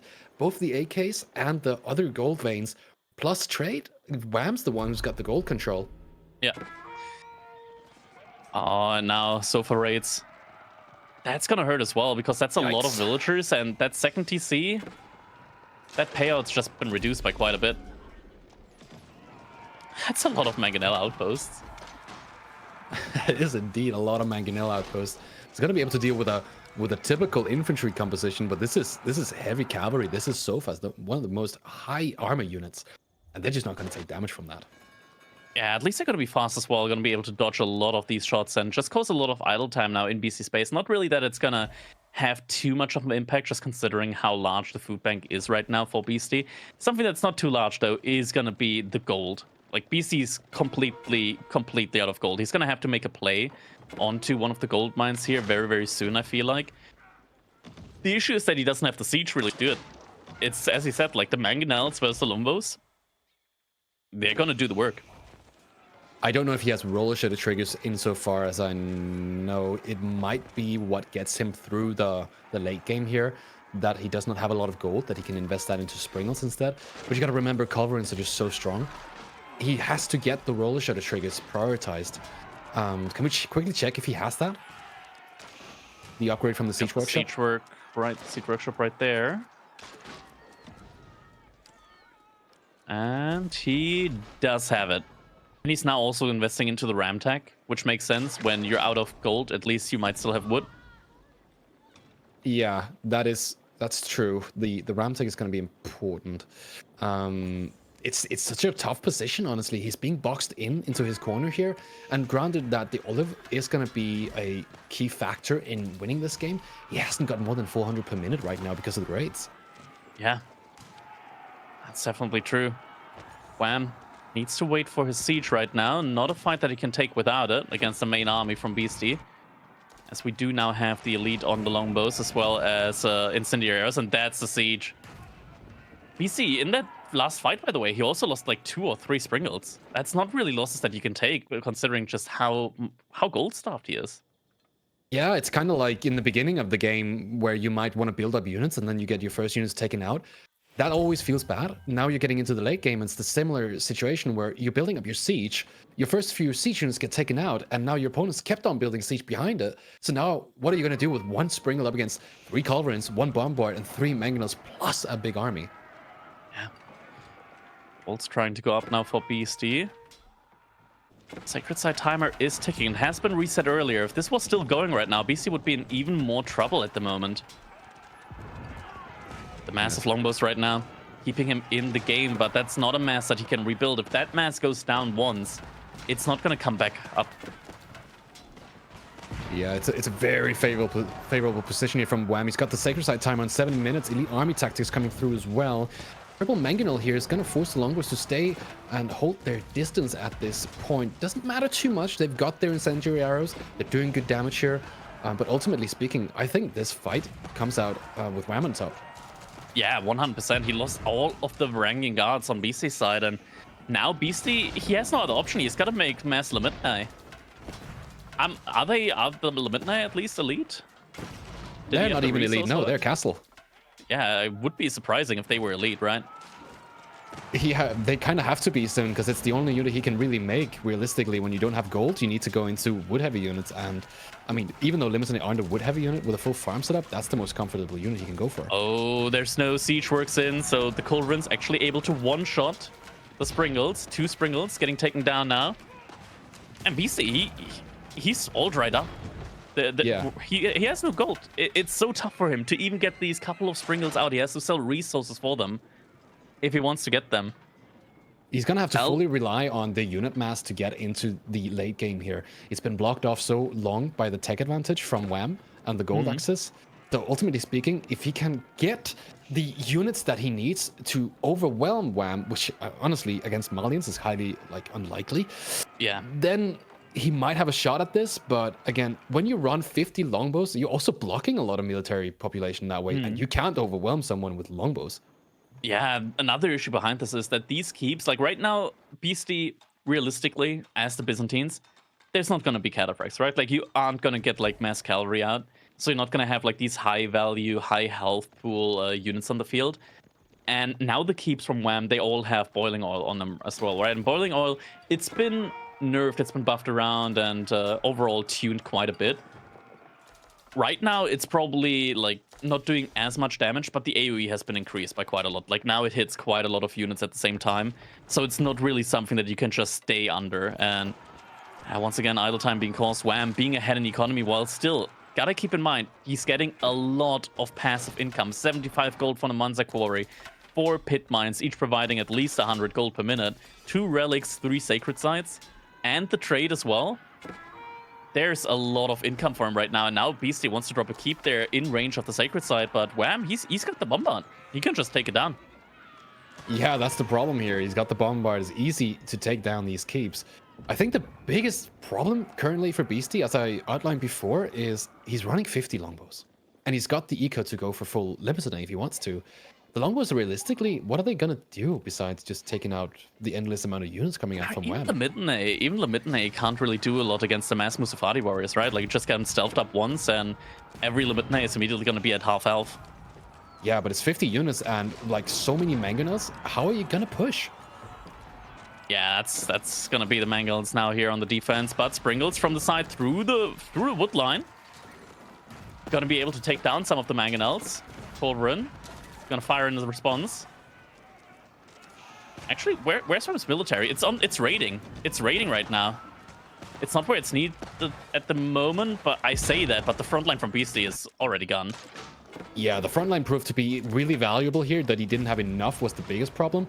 Now he's getting raided in the back of his base, and that's a big issue in of itself. And he just gave Wham a lot more pop space once again, and Wham's got the gold. Wham's got the gold to put that into siege, to put that into military. High-value military at that as well. We're getting more and more Musafadi gunners in as well. Such a tough situation. Look at that back line. Aqueducts has been disrupted, so he's only on system level 4. And on top of that, the farms are idle. Yeah, it's not the end of the world, like idle farms. He's got 8,000 food in the bank, right? And the oil, he still has oil as well. The issue is that right now, the sacred site timer keeps ticking down, and Wham's got to keep on pretty much every single sacred site. Question is, does he have a keep on the left sacred site as well? Because I feel like that's what Beasty is trying to open up right now. I'm not sure it really matters too much, considering the composition of Beasty is such a slow composition. If he gets too out of position, he might lose that. But I have to point it out again. Look at that income difference. Beastie's got up to 3k just a few moments before. He was down to 2k income at the moment, whilst Wham was sitting at 3 times as much, 6,000 resources income. You can spam the Cure Siphons as well, because they cost gold. Yeah, it's really, really sad. I actually commented it earlier. I was like, oh yeah, you don't have gold? It's good that he went into the ram tech. It costs gold as Byzantines to make rams, and now the big fight is happening under the keep, under the mangonels. Beasty, his military, it's just being thrown away right now. He's switching into horsemen behind that. But it doesn't feel like horsemen are gonna be the thing that are gonna like win him these fights now. It's certainly a desperate situation, and with this amount of Musafadi gunners, getting to this siege is pretty much impossible. And as long as there's mangonels, the longbows won't really find their value here. I feel like these longbows honestly have just been such a big issue for him. Don't you think? They have been. Like, they do a good job. It's just that there's too many of them. The overkill is absolutely insane sometimes here. Looks like now, though, maybe he's starting to get some decent-ish trades in. The reinforcements from Wham are coming in one by one. Still has to keep there. Okay, now, never mind. Now the mangonel shots are finally starting to hit the backline there as well. It's one misstep and those longbows are gone. There's the critical Beasty mass just from the used mangonels. yeah, Beasty just used up all of his food. He's down to just less than 500, 300 food in the bank. That was it for him. He wanted to make it happen. Still 22 horsemen in the queue. But now they're just going to trickle in. It looks like he might have enough for one more push, and he's got time for just one more. With 1.5 minutes left on the Sacred Side timer currently, if he doesn't win with the next push, this game's over. Yeah. For sure. Beasty also chopping through the wood line next to the other Sacred Side, but don't think he's going to chop through that in time. You can't force chop anymore. Bombard now also working on that keep. Siphon's being prepped here once again. That's a big investment there, though. And the keep goes down. And now these fights are going to be even further in favor of Wham. That outpost also, another cannon placement on that. Doing great AoE damage there. Wham, he just needs to protect the siege in this situation now. And he'll be fine. We'll have to see. This is twice as much military coming out from Beastie. It's such a mass. But can he get this around? Then he might get the siege down here. It's still just so many mangonels. 6 mangonels on... Oh, the horsemen are down. Where did the horsemen go? I don't see them. There were What 30 horsemen. Now there's no horsemen. Dude, this feels like 300, except that Byzantines here, they're the Persians. Yeah. Seriously. But look at that. They're just sitting on top of the Sacred Side. There's no shot that he gets the decap here. He would have to go on one of the other Sacred Sides. The right one is fully stonewalled, so that's not an option. And the left one, however, could potentially be a chop through here, but I think it might be too late. 30 seconds left. And I feel like at this point, like, we gotta probably take a look at Horsemen and revise the tooltip. Like, counter range, maybe, and counter siege. Let's just put that in quotation marks. Yeah, the question is not, does the Horseman counter siege? Does the Horseman counter bombard towers, bombard keeps, 7 mangonels, 3 culverins, and a full Musafadi gunner composition? Yeah, at this point in time, like, the late game was used to, like, we used to hail Beasties like the king of the late game, but this display with Wham, with the Malians, truly on point. GG gets called, and Wham is going to be able to take a lead now in the set with the Malians in the late game. Man, against the Byzantines, can you believe it? I mean, I'm not surprised that it comes out from Wham, because I've seen his late game Malians being one of the most just intense, most strong Malian late games I've seen. And it just goes to show here that Wham shines with them in the late game. Yeah, I honestly didn't expect him to just go Imperial Age. I kind of expect this to just be a Castle Age kind of like all-in situation, just because like you're not getting a major benefit from Imperial Age. Like you still have that massive food economy with the cattle ranches and all that. That's like your main power spike. But he knew that he can just afford that and completely starved Beastie off of gold there in that situation. Oh, my camera's frozen again. That's nice. There we go. Gotta wake it up every now and then. Yeah, it's a tough one, right? Because you end up in a situation where you're playing against a really mobile force that the Malians are, with a really immobile force, which would be the longbows, and 70 longbows for what felt like 20 minutes, 30 minutes. That's just so slow, and it takes up so much population space. So ultimately, you're never going to get that overwhelming force that can take out something like Siege. Yeah, now we're getting into Socotra, and it's the matchup that I actually thought about earlier. It's gonna be the Zhuji's legacy versus the Mongols. So Mongols, we talked about it, one of the best civilizations on Socotra. Zhuji's legacy, though, immobile when it comes to like their Zhugunu mass, because Zhugunu by nature they're kind of slow, but you're able to really effectively mass them on such a small, like kind of crammed up map. You get the meditation garden in a good position. You get a lot of these passive resources the entire time, and it's gonna be a matchup where I would personally say that Zhuji is a little bit favored in this one. It's a tough one, right? As you outline, you have the Shugenus, and I always like to say that Shugenus are one of those units where it's like you cannot really skirmish with them because of the movement speed and the reduced range compared to archers, but they're so good in defensive or really offensive situations where you can force these fights. And so if you can get into a situation where he still has gold, or at least tax gold enough to make units, getting into something like a fight where he has Shugenus might be favorable for him on a map like Socotra, being so tiny. Yeah, I agree. Well, we're gonna have to wait and see how exactly that one is gonna go. Chances are probably that we will see like a spearman opening from both players, most likely. I want to say, just because like Zhuji's legacy, they have a pretty easy time of dealing with like Mongol early spearman pressure, just because they can supervise their barracks and then they can actually pump out more spearmen than the Mongols. Yeah. Can. Another advantage that they do have there is that the follow, like usually Mongols still age up faster than China there, but Zhuji they get the cost reduction on their landmarks, so they can still kind of like age up at the same time.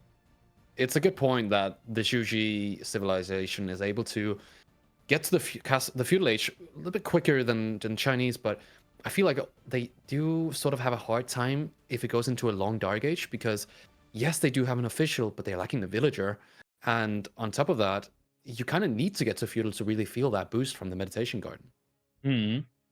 Yeah, for sure. And especially in a map like Socotra, where the resources are kind of like all clumped together, where you can get really great meditation gardens in.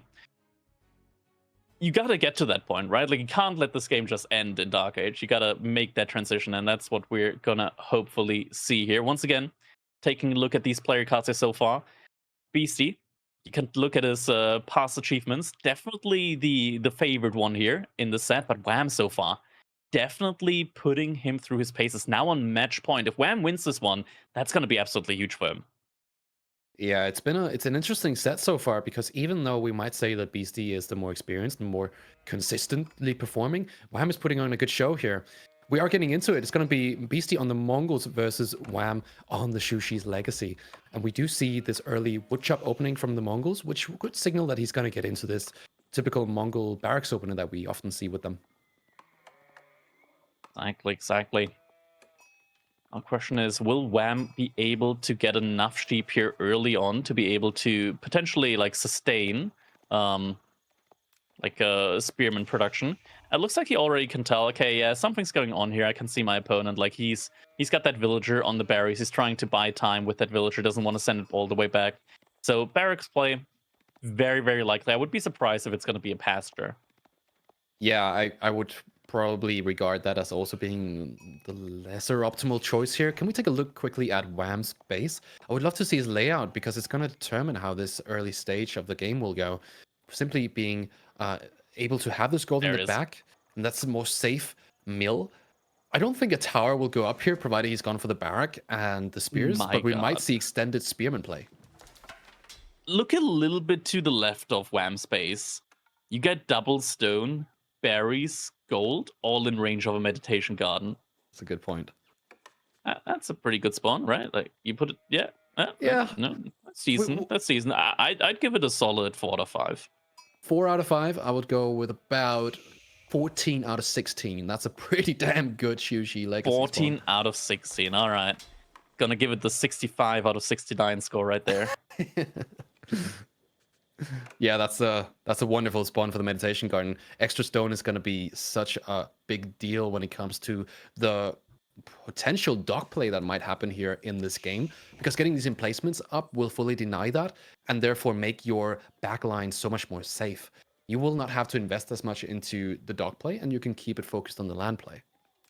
I'm actually going on the aggressive here. He sees the Uvu from his opponent. It's very far away from the TC, and right now the base of Wham, it's not really something that can be attacked. Granted, the stealth forest spawned in such a way that he couldn't see an outpost if it got put up right next to his town center. But yeah, he's actually got to start torching down that Uvu now. Yeah, this is always so interesting about these early rushes as well, both on water and both on land. We see how early aggression is often just, it's fine if you're in the defender's position and you don't have units out at the same pace, because the time that it takes for you to get your spearmen across the map is usually enough time for you to match it as the opponent. Yeah, spearmen, for the time being, are going to have to retreat, as Beasty, with the defender's advantage, has the mass advantage for the moment. How does he already have this many spearmen out? Is it common to have 5 already? I feel like it's... Yeah, I guess he's still on that one barrack opener. He cannot feel 2, for sure. Mm-hmm. And Wham, at the same time, I don't think he's been double producing for the most part. Yeah, like, look at the Imperial official. It's just been on food the entire time, so hasn't even been double producing, which means that he still has, like, an economy benefit behind all of that. And you can definitely tell that by just how many resources he's amassing right now. Yeah, it's very strong. Having that official, granting that much tax means that you're never going to have to go on gold, actually. The longer you stay in the Dark Age, the better for you, because you keep gaining resources, while the Mongols, yeah, they do get the stone, but ultimately, you're the one who's getting to castle. Sorry, feudal. Exactly. Spearman Mass keeps building at the moment for BC. The question is, what does he want to do with that? He's now also macroing towards the feudal age behind that. Question's who's going to be there first. Wham might overproduce 1 or 2 spearmen here. Just because you can't be too sure just how much Beasty's investing into spears as well. Yeah, it looks like the barracks is a little bit outside of the TC range, but ultimately I don't really know if there's really that big of a threat should he stop making units at this stage of the game. I think he's made up his mind. I think he's going to try and go for the age up now. I mean, BC spearmen, they're kind of far away. If he gets vision on that. Wham's actually pushing out once again. Oh, Scout does pay attention to that. Deerstones is now going to be coming in. Wham shouldn't be too far behind on his own age up. Just needs 1 more taxation drop off. And I hope it's going to be the meditation garden on that oh so magical spot. He has to go for it, right? There's not really that much potential to go for something like the Jiangnan Tower in this situation, is there? I mean, Jiangnan Tower would just be straight up, I would say that somebody took over Wham's PC. Yeah, for sure. I do agree with you, Meditation Gardens being the better option here. Going up in that position that we talked about, getting both the gold, the berries, and the double stone as well. That is so many extra resources on top, and they might be what he needs to come out on top here in the feudal age as well. 100%. I mean, that's the cool thing. I say cool thing, but like that's a good thing about this map as well for Zhuji in this matchup. There's not going to be trade going on, so you can just kind of take this game slow. You don't have to play this like really aggro because your opponent's trading behind this. Your opponent's going to be the one that's forced into playing this aggressively. You can just kind of mass up your Zhuge build and just slowly go for the aggression after that. Right now also, like, Beasty has to go for mass archer play. He can't go for Keshix for quite a while now. Mainly because Wham still like already has like 13 spearmen out on the field. Yeah, 13 spearmen leads to full archer play here. I think that's going to be beneficial for Beasty if he does opt to go for something like that. We can always see the double broadaxes coming through, which does signal that he wants to prioritize getting wood here. So he's definitely making the right call going into archers. It's going to counter both the Shuganu and the spearmen, but again, as we've seen in the previous games as well, the Shuganus, they perform so well once you get into the fights. Single early Palace Guard in queue for Wham. Interesting. Means that if Beasty want to take like a really early fight now with Spearmen, Wham would have 1 armored unit. It's interesting because the early Palace Guard actually has 3 melee armor and 2 ranged armor. Like they have enough melee armor to be really tanky against the Spearmen there as well. Now we see double archer range coming in, so mass Zhuge play is going to be on the menu here. Yeah, mass Shuganu play is going to prove to be pretty strong here, combined with the Palace Guards, as you said. So So true. Again, they can soak up a lot of this damage, and they can potentially be what will decide these ranged fights. Ooh. All right. Forward outpost now for Beasty. It's gonna give his units a little bit of like a bonus mobility advantage now, since he did go for deer stones, meaning that even his infantry units are gonna have that Yam aura in the feudal age. There's already so many Jugunu at this point in time. Sure, Beasty's getting a lot of the archers out with double production, but Jugunu, we talked about it earlier in the set between Puppy Paw and Lucifron. Jugunu just provides so much value, and now Wham even denies that outpost and the boar from being taken. Wham can just fall back, actually, and if he falls back, the boar's gonna regenerate back to full health. It's going to regenerate as well, but this is a lot of idle time for these 8 villagers. He wants to get this tower up, getting that movement speed, but now that boar is also killed in a little bit of an unfavorable position. Yeah, how do you gather that? Yeah, you can't even get all 8 villagers around that now just because it's between the berry bushes. Yeah, it's going to block out some of the boar availability there. Shugunus are going to do some damage here in the spearmen, focusing down the villagers. One villager goes down here. Second villager goes down. Oh, there we go. And now the fight is on. Shugunus, there's such a big mass here. I don't see how Beasty wins this. For the moment, it feels like he's taking better trades. Jugunu, they don't do bonus damage against the spearmen, so that's where the archers are slightly better. But in the end, spearmen from both sides are getting completely cleaned up, and the Jugunu mass keeps climbing. And Wham, he's getting so much passive stone, he can just start spamming hand cannon placements as well. On a map this small, that can become incredibly difficult to deal with. Oh yeah, and he's exactly looking for that right now. Gonna block out that boar with the tower, getting the hand cannon, and he can even go for the stone upgraded tower, which means that it's gonna be pretty much impossible without rams to take it down, leading to potentially investments from Beasty into that, just to get food. And that's a very unfavorable position for Beasty. Beasty tries to make something happen now with raids, also invested a little bit into water, so could try and go for water play. The issue is that there's still gold next to Meditation Garden, which isn't in range of the shoreline. So even if Beasty like gets a ship out on water, he's not really going to achieve a lot with it potentially. If Wham reacts to it in time, he's going to be in a fine position. Shugun is looking to chase here, but the archers are a little bit faster, and combined with this Deerstone buff, that's not going to be a problem to get away from. He's going to have to use his mobility to win these engagements here, but ultimately, if Wham can force a fight, we've talked about it time and time again, and we can see the villagers are moving back, then it's going to be pretty good for him. PC, it's pretty close to the wood line, not something that Wham can approach too casually. Archers, they're going to have to start a step back. There's no Keshix out yet, and without any Keshix, he can't take this fight. He legitimately just downright can't take this fight, and the archers, they're out of the Yam aura. Archers getting taken down, they're all just going down now. Still moving back a little bit, but there's so many Jugunu still alive. And Beasty, he doesn't have the mass right now to keep this up. Wham, he's on the production buildings. He can just take down every single archer that gets produced now. Sitting on top of this production building is going to be game over. With no Keshix to deal with these Shugunus, that's it. He's not going to be able to produce anymore. Oh, and the Shugunu, another mass, finds villagers building an outpost at the same time, and GG gets called. Wham, able to force Beasty into the losers bracket, able to win the set 3-1. What an absolute display coming out here with the Shuji pick against Mongols. We were speculating that this could be good, but I didn't expect it to be this clean. And yeah, it's the map, right? Like the map condensed resources for civilization like Shuji's Legacy in a situation where they're able, as a civilization, to easily deal with the early Mongol Dark Age rush. Wham. Impressive display here after that Malian game. Now winning it 3-1.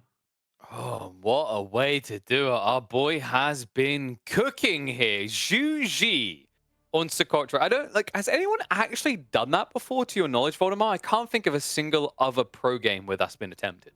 I can't remember either. I think the closest I've ever been is something like Chinese, where it worked out similarly. But the thing is, with the Shuji, they're just able to push the Shugunu out so much quicker.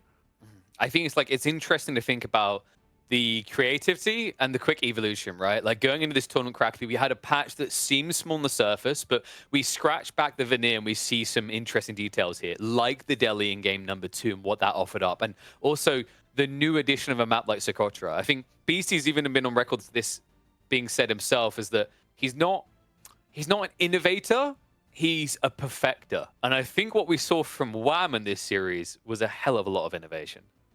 Yeah, with the Delhi build especially, something that just came out, immediately uses it there and really puts it to great usage there as well in that second game with that yeah, just in a situation where you want to see like Roos, they want to get on water as well, and just sending 5 villagers there, completely denying that, definitely a great and innovative play there. And when it comes to the other games as well, like Juju and Socotra, not something that we've really seen before. I looked at it and was like, yeah, that's pretty good. And it worked out into perfection there in that one. And that does mean we set ourselves up for a brotherly crash, Vodemar. We're going to have Puppy Port versus Wham in that upper bracket final. And I think it's quite spicy because on the tail end, if Vortex and Lucifron are now able to overcome their opponents, we get another kind of Cain and Abel story in the lower bracket as well. Yeah, it's something that we've seen before where the brothers meet up. You would always speculate that it's not the best thing, that the practice partners, they get to play against each other. But ultimately, this also means that we might see some spicy games because now that they are in each other's head, they know what each other's are going to do. They might have to throw each other off.